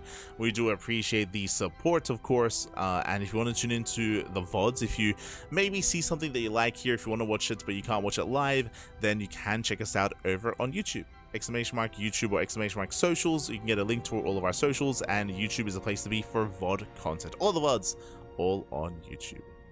So do check it out. Otherwise, thanks for watching. Thank you for the support. We are going to be heading off.